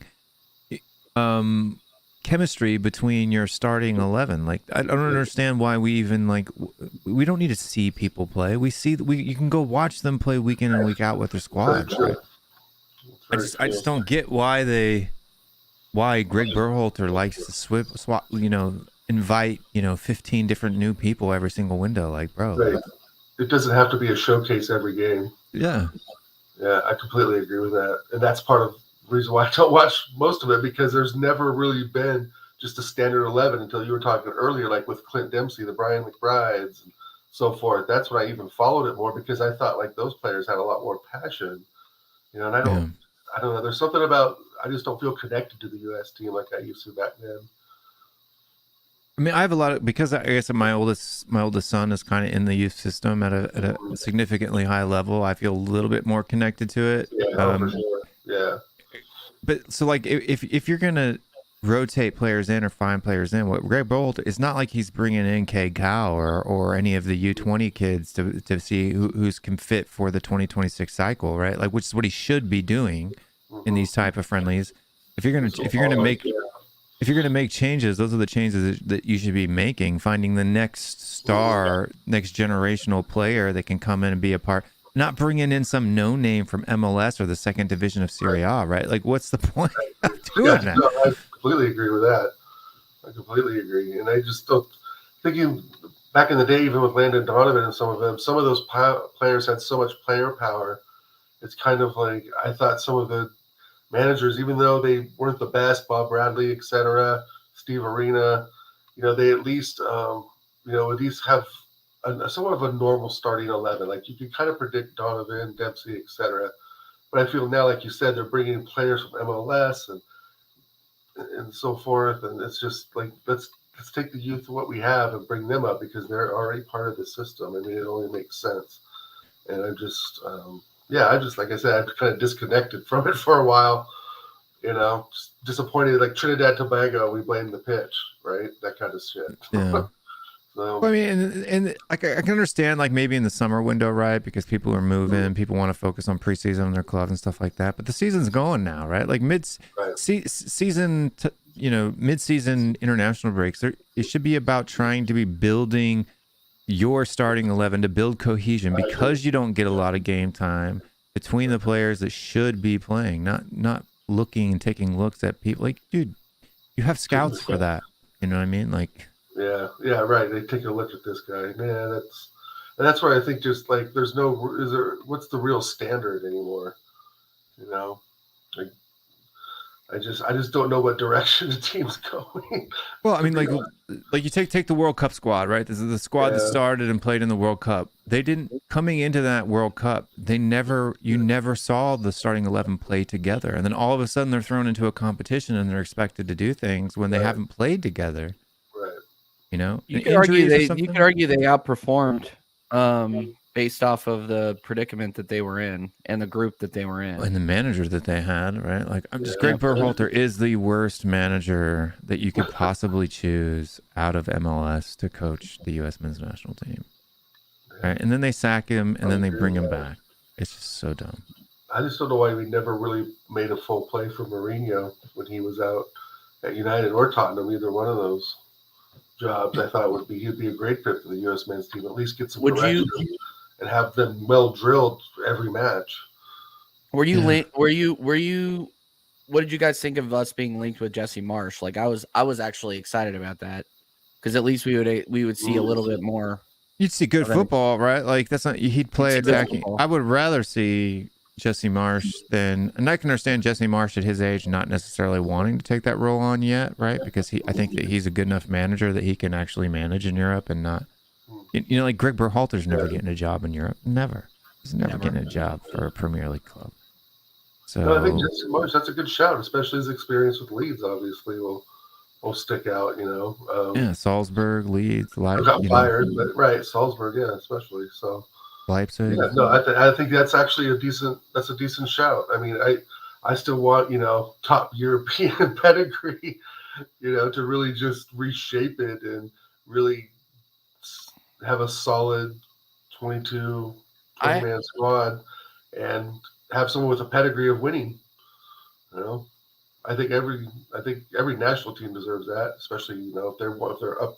If we talk the talk, we need to walk the walk. We can't be pissing around with Bob Bradley's and, like he's saying, Greg Berhalters and stuff. I mean, it's so short term and just it just seems like such a gap to fill every time, and that's what I'm kind of disenchanted with the whole thing. I mean, it's still fun to watch, but I'm not going to watch Oman and USA guys. I'll hang out with you guys. Well, you guys want. No, you can hang out. You can hang out all you want. Yeah, we're at 52-15 for those of you still with us on the watch along here. It's kind of dead at this point. But yeah, let's just keep chatting it up. Let's keep chatting it up. Who would you guys like to see coaching your side? I already said it. I want to see Jesse Marsch or somebody who actually plays inspiring football. If you just look at the Eeyore we have in the manager's box right now, and you can tell he does not inspire these guys. He does not inspire these guys to play developing, attacking football. I mean, we're having trouble getting in against Oman, for God's sakes.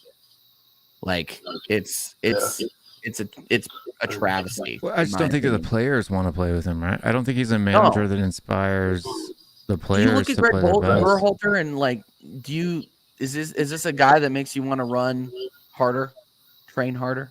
No, because overall there's no accountability anyway. I think if you perform poorly out on the pitch, the name on the back will get you in the squad. and that's where the accountability lies, and that's why I would want someone, hell, Hansi Flick's available. Well, I also didn't agree with how he managed that whole Gio Reyna situation at the World Cup either. Like he said, "Oh yeah, what goes on in this locker room stays in this locker room," but it didn't. And he goes out on the podium during a World Cup and airs dirty laundry about a player. Like whether or not you agree with how Gio Reyna trains, like that's not an appropriate way to approach it. And the fact that this guy got his job back, I think, is a joke. Well, and two, for me, it's just like, who are you, right? Like, who are you as a manager to tell Gio Reyna, who plays for a big club in Europe, that he's not fit to play? Like, I just don't. Like, there's one thing, you need to be able to get a manager in there that has the respect of the players, right? Because you got all these players and they go back. You got Des going to wherever he's playing, it's AC Milan or wherever he's playing now. I can't remember, but Barcelona, and they're dealing with managers who win things, and then you come back to your nation and it's freaking Greg Berhalter wearing a pink tie-dye Nike hoodie, right? Like, right? No, you're right. I've always been one to believe that a manager inspires, and that's why I never wanted Arteta at Arsenal. My first choice at the time was Ancelotti, and hell, if Ancelotti's going to go to Brazil, why can't we get in, like a Louis van Gaal or, a Hansi Flick from Germany? I want a disciplinarian, bro. I want somebody in there that's going to drill the team, have, a top 11, how they're performing in Europe, not just because they're a name in the MLS. Right? I mean, it just seems to be no real accountability for poor performance. You rarely get dropped, right? I want somebody in there just to go in there and kick ass and take names. Greg Berhalter is not the man to do that. I just think that I think the fan base is disconnected, right? You don't have an expectation to do well, right? From the majority of USMNT fans, right? Like, because even if you watch USMNT channels, even the big ones like Levin Yanks and some of those guys,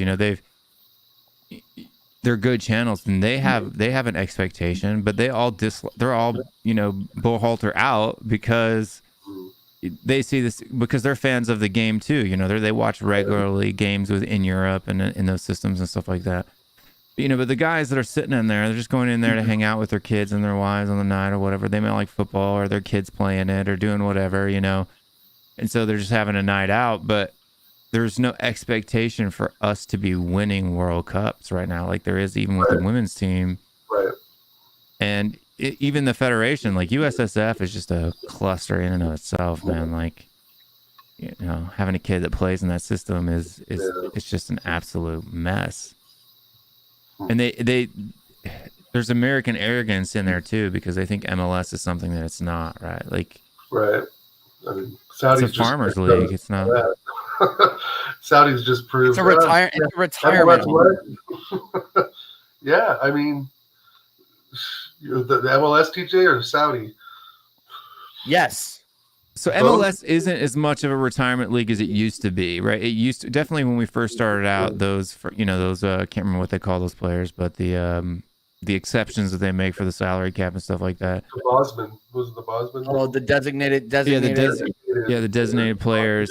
There aren't as many coming over now as there used to be. Like, you got Messi, obviously, but those are just kind of PR stunts.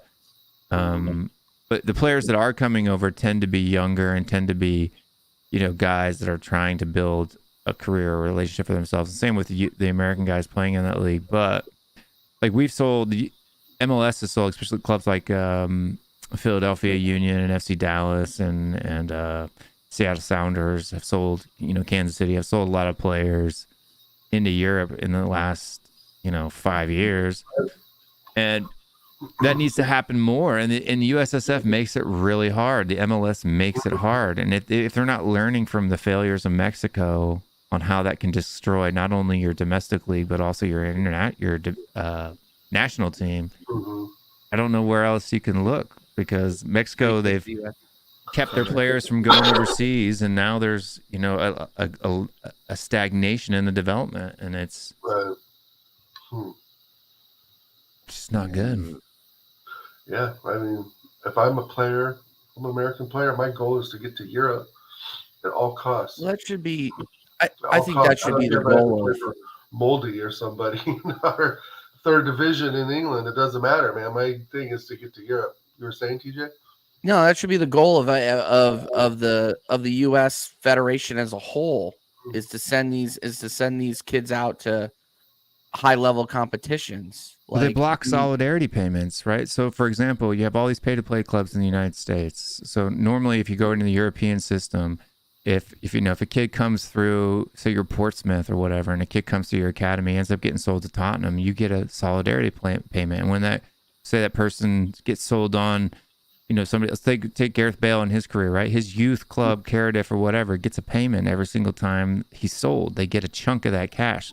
So there's a motivation to develop players. Goal there. Go 2-0 for Aronson on free kick. That was horrifying. It's kind of weird. Like when it came through the wall. No, it came right through the wall. That was just poor defending. Wow. But you got these, and the USF blocks those solidarity payments. So there's no interest or benefit to clubs to develop players to send them over to Europe, right? That's how you're going to get funds and build competition or build leagues and stuff like that, is by selling players into Europe. And that not only strengthens the U.S. men's national team, but it also strengthens the system as a whole. And they literally block it from doing it. Clubs are not allowed to take solidarity payments. Wow. So that was shambolic goaltending by the Oman defender, by the Oman goaltender. Shambolic. Bad. Huh. Greg is wrong. I'm going. Just like nope. Nope. Will, do you agree that Greg is a wrong'un? 100%. Brown envelope too. No, he's an absolute brown envelope. Have you found out what Havertz's true position is? Jacob, his position is in the dressing room. I don't want to see this player out in the starting 11 for us, but he will start. He'll start against Everton and he'll start against Spurs, and I will have to worry about both of those matches. He takes care of Wynn, the dog. Yeah. He walks Wynn when Wynn needs to take a dump and a piss over. Yeah, so when Havertz left or when Tavares left, there was a vacancy in the dog sitting department. Right. And now that is Havertz's job. So Arteta will never drop him though. He's the highest player. Yeah, but bless his heart, he walks down the lane just to where Will's lot is, and that's where the dog defecates over by the stadium. Mm-hmm. So good on Havertz for that. At least he's got the minerals to do that, so to speak. Yeah, but they're probably crapping on the turf pitch. So yeah, probably. Yeah, no, big up Jacob. If you haven't subscribed to United Spurs of America, go ahead and do that. The vibes are immaculate over there. And if Spurs lose the North London Derby at the Emirates, Jacob is going to DoorDash me a chicken sandwich from Popeyes, which I am already planning for. Really good. That is one of the coolest. Look, I don't do bets on YouTube that involve me wearing a shirt of any other squad, but I will accept chicken sandwiches and I will send chicken sandwiches. I'll do that. That's easy. Really? You'll send me a chicken sandwich? Right now? if we do if you make a bet and I lose it, yeah. Oh, okay. No, 100%. I bet the U.S. will win 2-0. Yep, 2-0. 2-0 to the U.S. We'll probably score another one. It'll probably end up being 3-0. This goalie is not great. He literally pulled his arm away from the ball that he was trying to save on that free kick, which is really weird. Yeah, was, I thought that was a goal there. How did he miss that? Dest is a PSV now? Wow. It was not great. Yeah. There was another. We had a couple of Sailor in there who could play left back and right back, but kind of. Question for the panel off topic: Biggie or Tupac? Dal, you got to answer this one. How do you miss this, Pepe? That was a Havertz. I gotta go Tupac. Yeah, how did Pepe miss that one? Balogun doesn't miss that. I gotta go Tupac, man, because I'm a West Coast guy and I like his energy and his records. But I'd say Biggie is a better lyricist, is a better rapper. but Tupac just has that energy and that cadence and that attitude that The voice too. Well, the Yeah, Biggie had a pretty good voice. I totally grew up with Tupac. I was in high school from '88 to '92, so I know Tupac. Friends of mine have seen him in concert when he was touring Digital Underground back in the day, and a couple of gigs here in Portland. So yeah, and I think he's from Oakland, so I know he has connections up here in Portland and so forth. So I gotta go Tupac, but Biggie's the better lyricist. Yeah, I agree. Yeah, I'm going Biggie. I'm going Biggie just in general. I connected more with his not the lyrics but the beats. Like Tupac was just, I don't know, call me soft, but Tupac was just a little harder. I guess. Out of that crew for me, Dr. Dre, I prefer Dr. Dre back in the day before. Oh yeah, me too. I'd take him over. Yeah. Maybe not as a rapper, but just an overall. Oh my goodness. We almost got in off a deflection there, off a desk. I liked Biggie. I liked that that whole crew, Mace, Biggie, Nas. Yeah, that Puff Daddy record was pretty fly. Life After Death was probably their best. Life After Death was incredible. Yeah. And the Puff Daddy and the Family record was dope with Mace and All Around the World. I remember the summer that came out, I was with a friend of mine and his family, and they had a condo in this golf course in Palm Springs, and his dad had this convertible light blue Jag that he used to rent or lease when he was down there. And so my buddy and I went out there, and his dad's light blue Jag went out to this club called Pompeii, and they had this like volcano in the driveway, right? And there was like, you could drive and have them valet your car, drive around. So we had them valet the light blue Jag convertible, and it was like, like 95 degrees out at night, and it's probably like 10 o'clock at night. And my buddy and I are down there with his sister's boyfriend, and you walk in, and it's just really nice area, the bar. But you walk down the dance floor, it's a big circle, and it's different levels down to the middle of the circle. And they had lights going on, right? In Palm Springs, girls are tan. Oh my God. We're there smoking cigars, and I remember the freaking All Around the World song. We're in the middle, just drunk as shit with a drink in our hand and cigars, and in the middle of the circular dance floor in Palm Springs, and they were playing that Been Around the World, that Puffy song. I think it's like summer '97 or something like that. Jeez. Had to been '96, '97, yeah.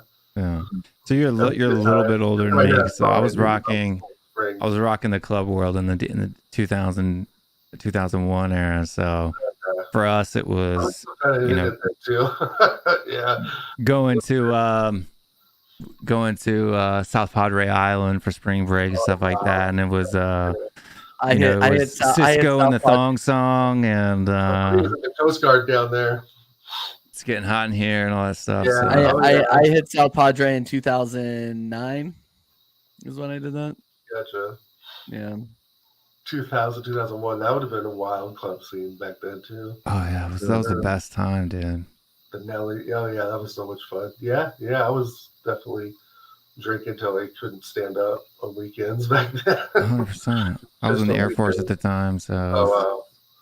Yeah, South Padre Island. My buddy is in the Coast Guard there for a while. Dude, we used to go down there for spring breaks. We were in San Antonio, so it was like a 2-hour drive or whatever, and then stay in like Brownsville or something like that, and going to Matamoros, Mexico, or going over to South Padre Island. Nice. Oh God, I bet that was gorgeous. Oof. It's a good time. Yeah, no, BX, yeah.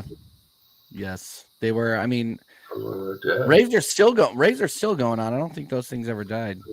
No, in fact, I used to promote a lot of trance shows here in Portland for a while. Yeah. It was a good time. I mean, you had hip hop that was kind of, I think, in the golden age of hip hop. And then you also had, trance and house were, starting to get real hot. You had Alice DJ and, so I mean, that's the way we worked in San Antonio is there was a different club. So right. San Antonio's night scene is actually pretty good. It's probably one of the best night scenes that of any major city that I've lived in, because you had every night of the week you had one club that was just like the spot. So the entire city, which is like 1 million people, like all the young people went to the same spots on the same night. So like Thursday night it was Club XS. On Friday night it was this. On Saturday night it was that. On Monday nights it was this. Tuesday, I mean, it was just every day of the week there was one spot that was just wall to wall. You couldn't even, hardly move. Breaking fire codes for sure. Yeah. Oh, yeah, I remember those nights. There'd be, we had this bar called Up Front Effects. It was in the waterfront in downtown Portland. And it was just, they had an 18 and over side, a 21 and over side. And that was the spot, man. It was like the lowrider truck age. This is like 93, 94. And everybody who had a lowrider truck and that kind of shit. And we would wait outside of these 18 and over clubs and hear, like you said, like tram. I mean, even back then it was what techno was more called techno, right? Yeah. And they would play that and mix in like Depeche Mode. And then all of a sudden, little Snoop Dogg would come in. It was fun. Yeah, and it felt safer back then. Had 2 streets and like 5 sheriffs. There you go. And then like even like Austin, freaking insane. In Austin, you have 6th Street, which was kind of a cool little spot. Like St. Louis, when I lived in St. Louis, they had nothing, dude. They had one club like down by like Union Station, and that was it. And like it was, it was just boring. I mean, Kansas City, I don't know. You guys have the West Point or whatever, but Westport.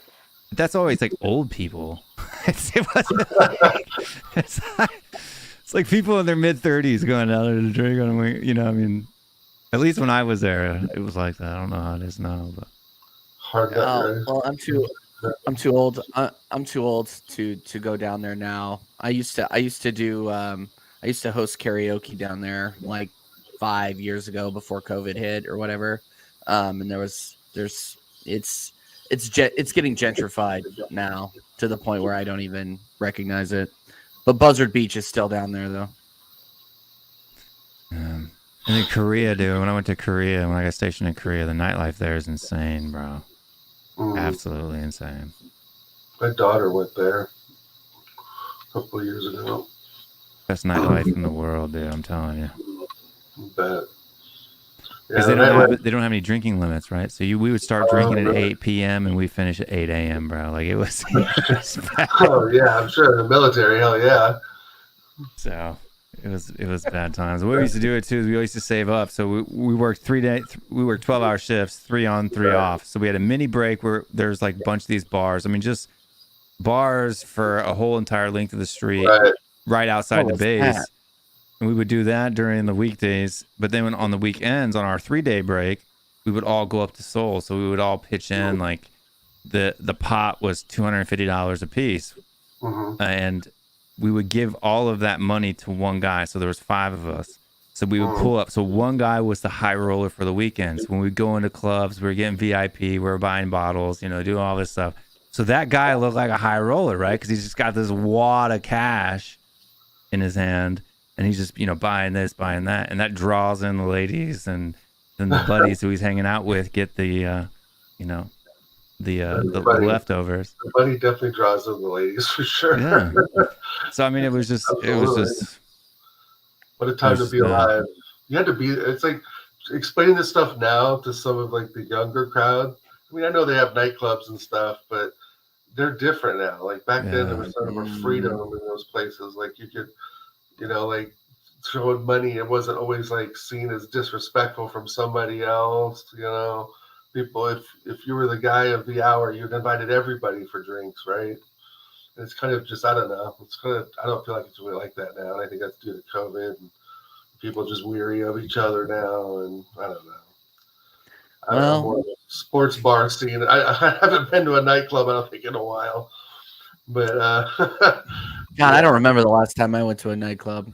That's right, BX Gunner. We had the game, dude. We called ourselves the Union. We built bridges and laid pipe. That's what we did. Oh shit! I'm not even joking. That was our motto. I believe it. Nice. Times were different back then. Yep. Yep. Big up Latimus Prime Latimus Prime has joined us. Yeah. In case you guys are not watching the game, Des just missed the goal by about 20 feet on a shot outside the box. The rest of it has been kind of dead. But big up Latimus. Yeah. Legend. Yeah.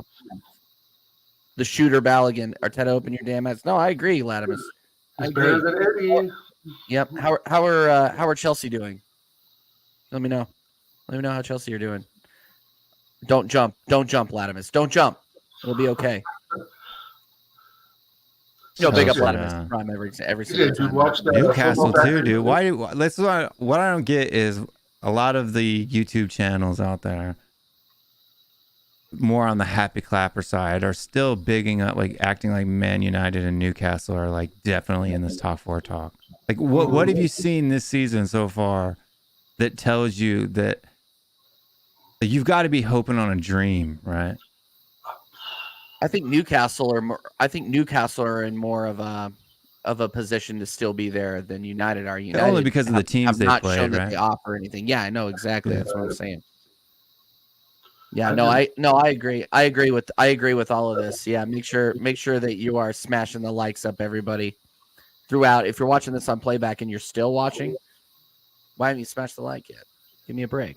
Big up Latimus for throwing that out. Sorry, go ahead, Will. Go ahead. Oh, decent shot there. Oh, that Balogun? Yes, misses again. No, Balogun got subbed. Oh, that's Brendan Aronson. Des is putting in a howler on the offensive side of the ball. This guy couldn't hit the broadside of a barn. He's usually pretty good. True about United, Will. I look at that team. I can't pick one, mostly not even one player Alex Ferguson would even remotely say, "Oh yeah, I'll give him a go." Not one. No, yeah, I mean, if you saw them too, like last season, they struggled. Yeah, they put on a run towards the end of the season, but they didn't do anything. Like they didn't look like a solid unit even last year. Right? Yeah. No, it's getting worse now that Anthony's going to be locked up. Jake Sancho, he's going to go take a job at a Starbucks. Des just got subbed off for Dwan Jones. TJ, here's the question for Friday. Go ahead.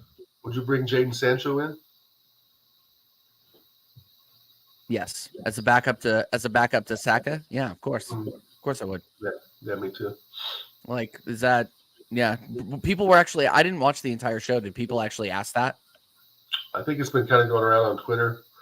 I saw that it was going around on Twitter. I just didn't know that it was. Go for I didn't know that it was Let you have that one. I'll take Brennan Johnson. Thank you very much. Yeah, well, we'll see. I mean, just because Ten Hag couldn't get a tune out of him, I mean, he was freaking class at Dortmund, man. I mean, there's definitely a player there, much more of a player. I think he's got that young English kid disease, bro. He's got that Dele Alli disease, man. Oh, well, that's a hard disease to have, isn't it?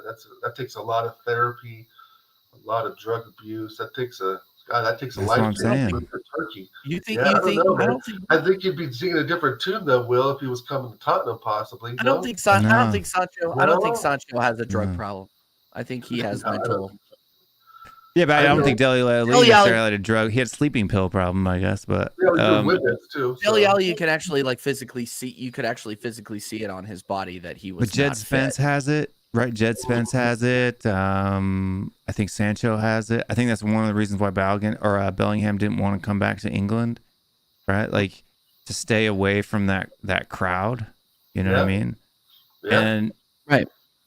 Even Phil Foden, I think, has it. Like at his age now, he should have been far more successful than he has been. I think. Like he's a good player, but I think he should be far further along in his development. Right? Like Harry Kane was too big of a dork for anybody to be like, "Hey, let's go drink." Right? So, I think he just kind of got saved from that whole bit. Right? Like who wants to go to the club with Harry Kane? Right? Hey girls, how's it going tonight? Right? Like nobody wants to hang out with that guy. What's up, ladies? Yeah. He's not part of the union. Yeah, but how many kids? How many? Yeah, the one woman he did pull though. How many kids does he have? Like 8? Yeah. 3 or 4, I think. He's got 2 daughters and a son or something like that. Is she from I thought he had like 5 kids. Yeah, but she's just a normal lady. She's not a model. She's not nothing. She's just a normal lady. Normal English chick. That's what I'm saying. He didn't even pull some hot chick. Like she's never been like fit. Just a normal chick, which is cool. I mean, there's nothing wrong with that. It's probably why he's probably why he got 4 kids and they're not divorced or he hasn't beat her yet. You know what I mean? So true. Yeah. I wonder if Jaden Sancho. That's just the trend, man. What if Greenwood. I mean, look at all these. The Jaden Sancho, is like hitting his woman too. I mean, that would just be like. No, if Pepe, it's in 3-0 USA. Oh, barely 3-0 sneaks USA. past the keeper. This keeper's got the weakest wrist so bad in the world. Jaden Sancho would love to come to Arsenal right now. He would give his left arm to come to Arsenal or Tottenham. He wouldn't get a step. Watch out, ladies. He's a spitter. That's funny. Yeah. That one made me laugh. Yeah, no, great. Nice take from who was that? Pepe? Yeah. Yeah, nutmeg the defender on the shot, but at the It was same right time, at the keeper. Like it was literally. I guess right he at was the on a keeper. little bit of a dive. But he kind of went the wrong way. 3-0 to the US. Yeah, this keeper is not great. He is not great. But 3-0 to the US is about what we expected. So yeah. No, in all seriousness though, I'd take Sancho. Like, I don't know why that's a question. Like, as a backup to Saka, who would you rather have? Reece Nelson or Jadon Sancho? Yeah, Jadon Sancho. And he can play on the left as well. Yeah. Well, no, and Reece looked good against United in the last few minutes in that game too. So I'm not crapping on Reece necessarily, but there are better players out there. Yeah, I can't believe he did a U-turn and signed. I thought he was gone. Yeah, me too. Big up everybody inside. Make sure you're smashing the likes up still. Get us to 20 likes. Goal, 4-0. One goal, 4-0. Oh, yeah. The demolition job. Yeah, it's over now. We did this against Uzbekistan too. We scored the first goal in the 4th minute, didn't score anything, and in the 80th minute we scored 2 goals like right out of the back-to-back. Who are you guys playing this weekend, Will? Sheffield United. At home? Yeah, it's a home game. You guys will absolutely demolish them. Yeah. It's only our 2nd home game. And can you believe that we have idiot enough fans that people are saying that because Sheffield United parks the bus, which I don't know when Sheffield United started parking the bus because they played pretty open football for both times that they've been in the league before. Right. That Richarlison's better against teams that park the bus than Son. So Richarlison's not better than TJ. Richarlison should play so ridiculous. over Son Heung-min. Wrong. I just don't know what to say. People have an agenda against against Son Heung-min. I've been fighting that war. I'm not shitting you for 2 years, man. I literally went on my X or Twitter or whatever you call it these days, and I in that highlight tab because I never used it, went back and just kind of like added a bunch of my Son tweets over the year just because I wanted to see how long I've been fighting this war. Because I still get this thing: nobody hates on Son. Will nobody does it? What are you talking about? And it's literally my first tweet defending Son slander was from March of 2021. Wow. And then the whole season of the season he got Golden Boot. People were saying he's a purple patch player. He's finished. He's done. He can't hack it. Right? He's not world class. All this different stuff. And it's just like, come on, man. And then he goes and smashes in 23. Yeah, exactly. He's a top player. I think it's good to see some of the teams, don't talk them there, like mix it up. I think it makes the league a little more exciting, to be honest. I think it's incredible that Harry Kane left. I think that was the best move he could have done for his career, the best move Tottenham could have done as a club moving forward. I'm excited to watch like Aston Villa this season. I'm excited to watch what Newcastle does, even though they've gotten punished. I don't know, man. Newcastle's going to be the one to watch. I think they're going to be really up and down. Because I think they're going to recover and get some form. Oh, really? Yeah, I'm not. I get firing. That's true.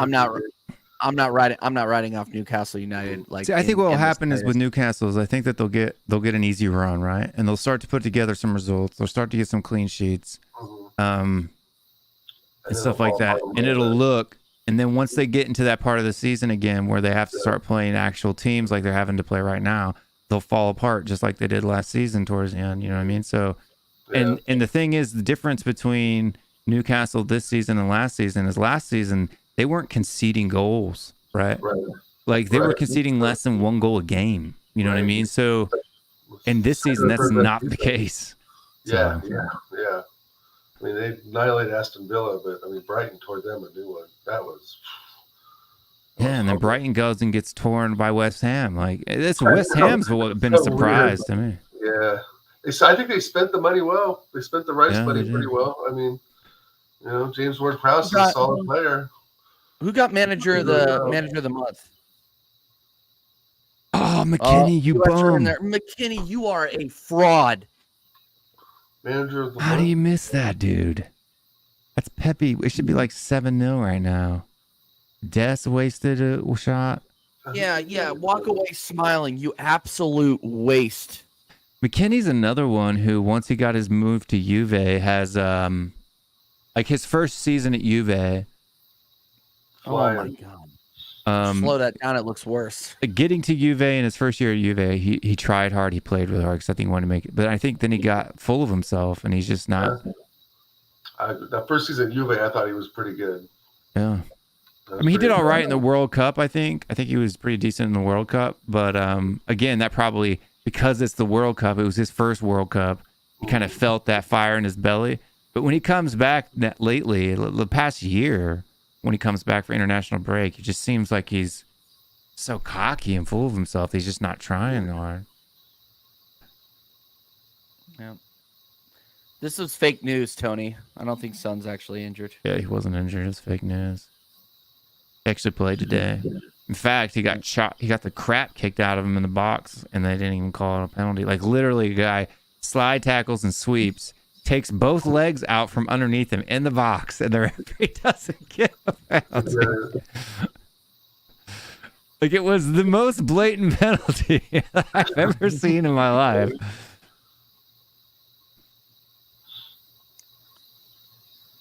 Yeah.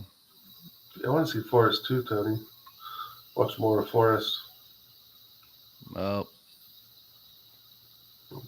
Well, guys, the wife's going to be home in like 5 minutes. Thanks for having me on, TJ. No, of course, man.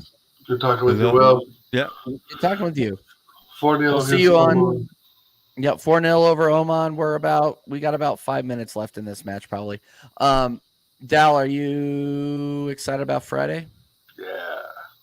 Dude, that's gonna be a show, bro. It's gonna be a show and a half. It's gonna be fun. I'll put my sunglasses on and put a little Jameson in my spray. Yeah, no, there will be the JMO will be flowing, I'm sure. It'll be my lunch hour, but we'll see if I recover.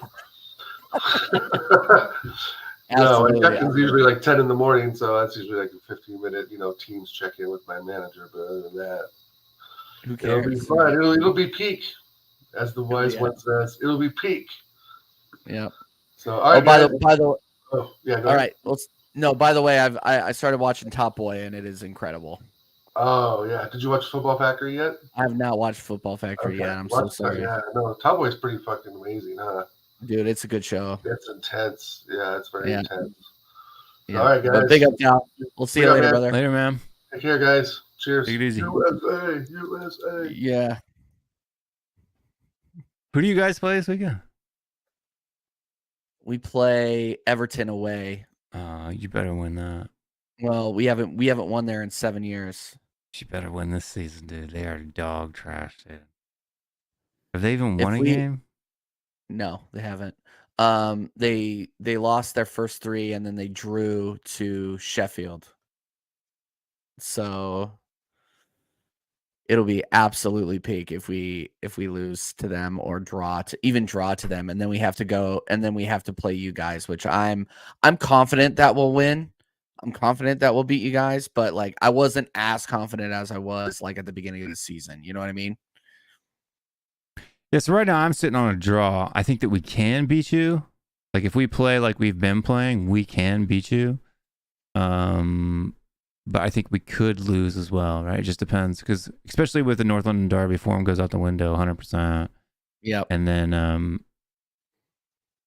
I just don't know. It just depends. How many times does if Havertz gives the ball away as easily as he has been in midfield, assume that Madison will punish you for it.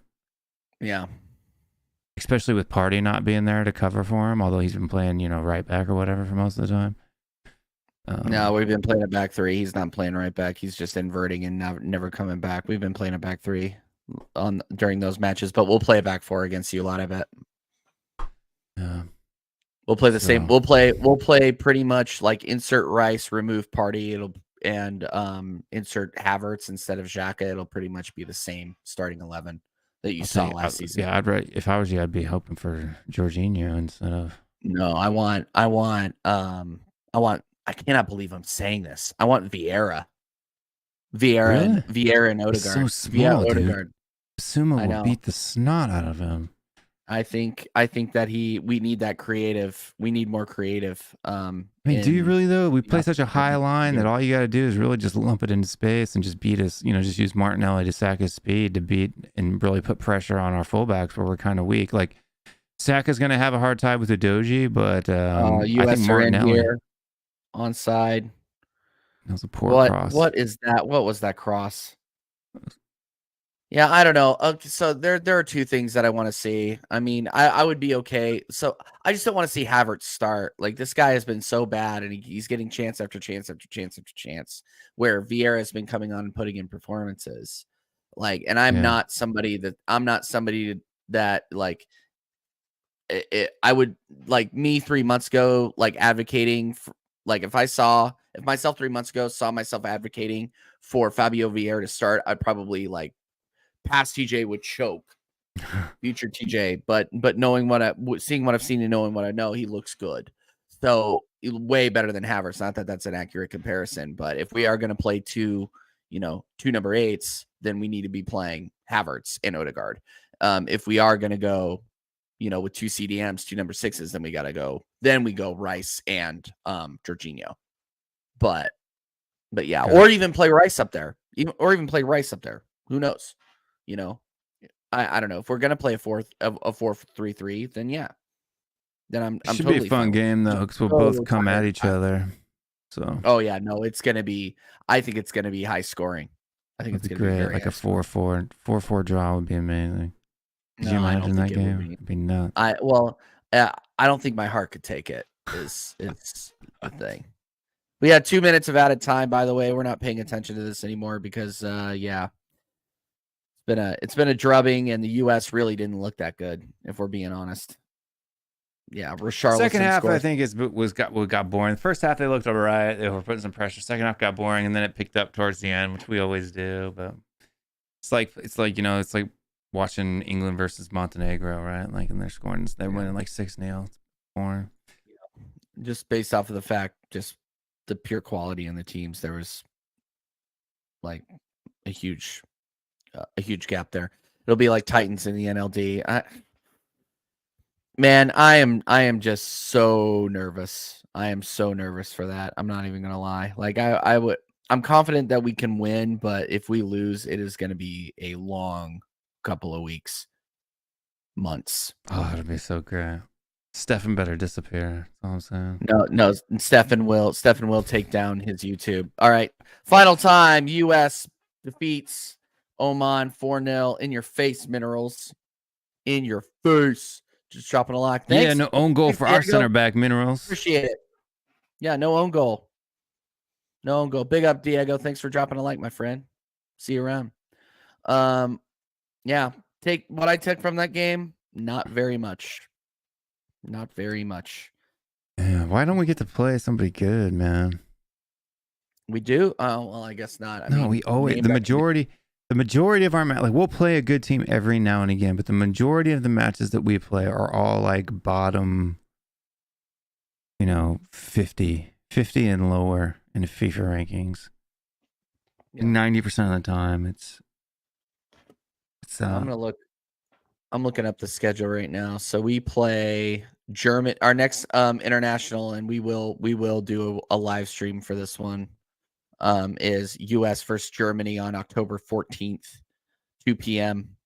And then we play Ghana during the next international break as well. Ghana pick could be a good one. Ghana right now hasn't been that great, but they're at least somewhat decently ranked, side. Yeah. And plus, they're kind of like our bogey team, right? They beat us all the time for no reason. Yeah, we play them in Connecticut at UConn Stadium. Interesting. Yeah, that's an interesting shot. Hey, big up. Yeah, it's gonna be really cold, especially in October. It's starting to. Maybe that's why they did it. Yeah. Big up, Jez. How are you, my friend? You good? Yeah, Jez. It's like, what is it? Like 3 in the morning, 3:30 in the morning there. Big up. Thanks for stopping by. Thanks for stopping by. Smash the likes up, everybody. By the way, get us to 20. We're 1 away from 20. Before we sign off here, we've been going for about 2 hours. Had a lot of people in the chat. I'm lagging majority of the time. Or is it just no? Me? It's probably. I think it's me. I've been lagging the entire time. It's a joke. No, but like my screen's freezing. Yeah, you are freezing a little bit now. Oh, that's weird. I don't know what's going But on. yeah, I think it's getting hot in here. Yeah, exactly. Yeah, big up, Jez. Jez, what did you think of that England win? Are you going to do a match review? Yeah, 3:30 a.m. over there. Good Lord. Looking forward to your stream tomorrow, Jez. I'll be in the chat for that one, man. Yeah, Will, any last thoughts before we sign off here, my friend? Greg Berhalter out. Big up the Yanks, and I guess we'll see you guys in a week and a half. Those should be fun.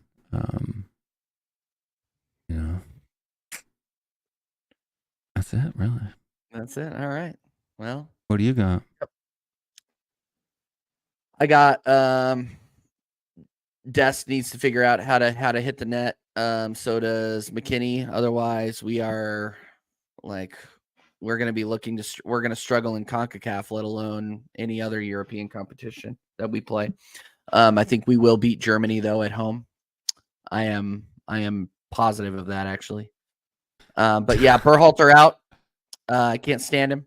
I cannot stand his football. I cannot stand his Eeyore look on his face on the touchline. Yeah, so Berhalter out. Anybody else in except for Gareth Southgate? And yeah, I'm not looking forward to the NLD, mostly because it'll be dangerous to my health. I still think we'll beat you guys, but we shall. I'm looking forward to it, man. I'm looking forward to it. Yeah, because you guys got nothing to lose. That's the thing. It's a good position to be in, man. It's a good position to be in. Yeah. It's got to be something going on with the stream, right? Because like over here on OBS, I'm watching and my thing's not lagging at all, but it is lagging on the StreamYard, which is weird. Yeah.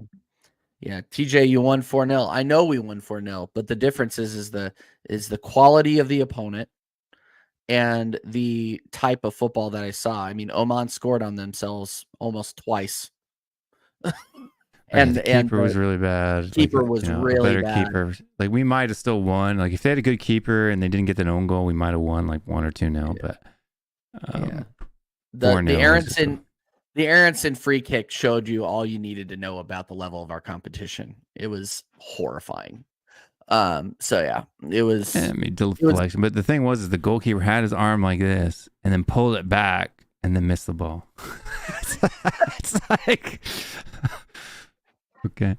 Well, maybe I guess because of the deflection, he thought maybe it was going wide, or it was going to come closer to him, right? And then the deflection ended up pushing it wider than he thought. But I don't know.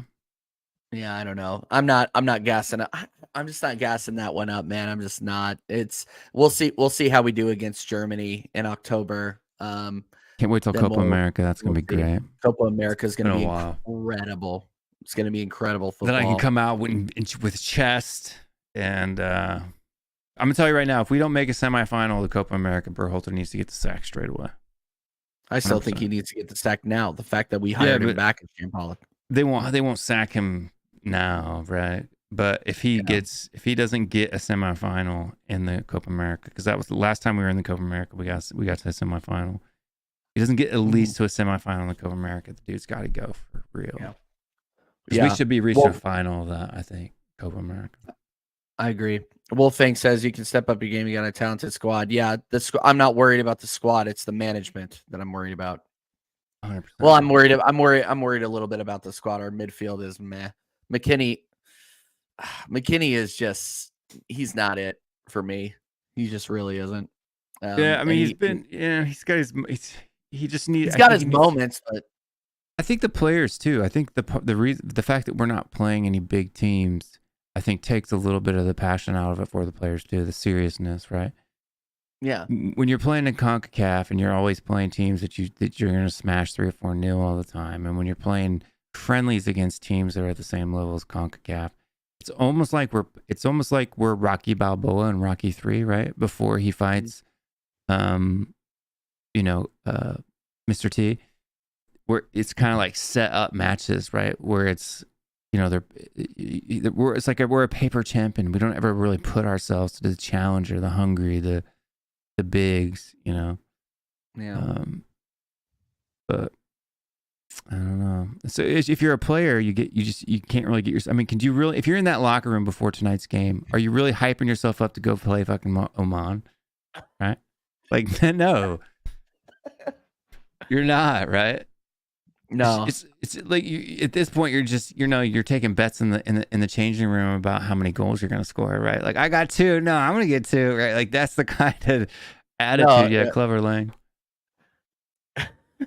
That's we got no eye of the tiger, man. But like, if we were playing England, or we were playing Portugal, or we were playing Spain, or we were playing France, or we were playing these teams, right? Like, South Korea's going out there playing those teams. Japan is traveling to Europe to play those teams.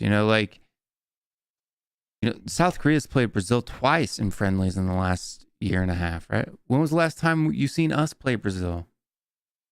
It's been years, man. It's been a minute. No, and that's why it's just like, I'm getting excited about Germany, because it's an actual recognizable. It's a game you can actually get yourself up for. It's going to be a good one for sure. Because I think that's going to be, that's going to be the debut of whoever their new manager is, or whoever their interim manager is. Yeah. So, because Flick got Flick so bad right now. They're so bad, and I hope we take advantage of them. But we have beat Germany before. Like, it's not like we haven't beaten them before. So, even though it was a shocker, when was that? Like I don't know. How long ago was that? I would have to look that up. I don't even remember. But yeah. They've all right, guys. We're the group stage in the last 2 World Cups, and yeah. No, I love it. No, I you hate to see it. But anyway, all right, guys, we're gonna go ahead and take it out. Let's call it out real quick. Go over to Jez's channel tomorrow. I believe that's 6 p.m. Jez, correct me in the chat. It'll be Lee Gunner, Kenny Ken, Ola, and Northside London. So go over there and make sure that you are catching the Arsenal talk over there. Obviously, Arsenal history and more.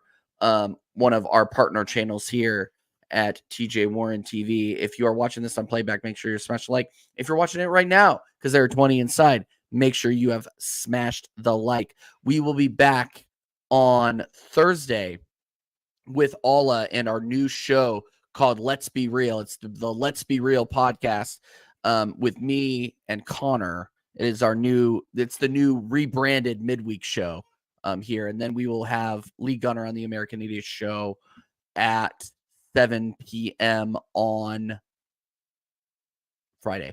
All right. Until then, we're going to take it out. And of course, thank you, Will. We'll see you next time. See you next time.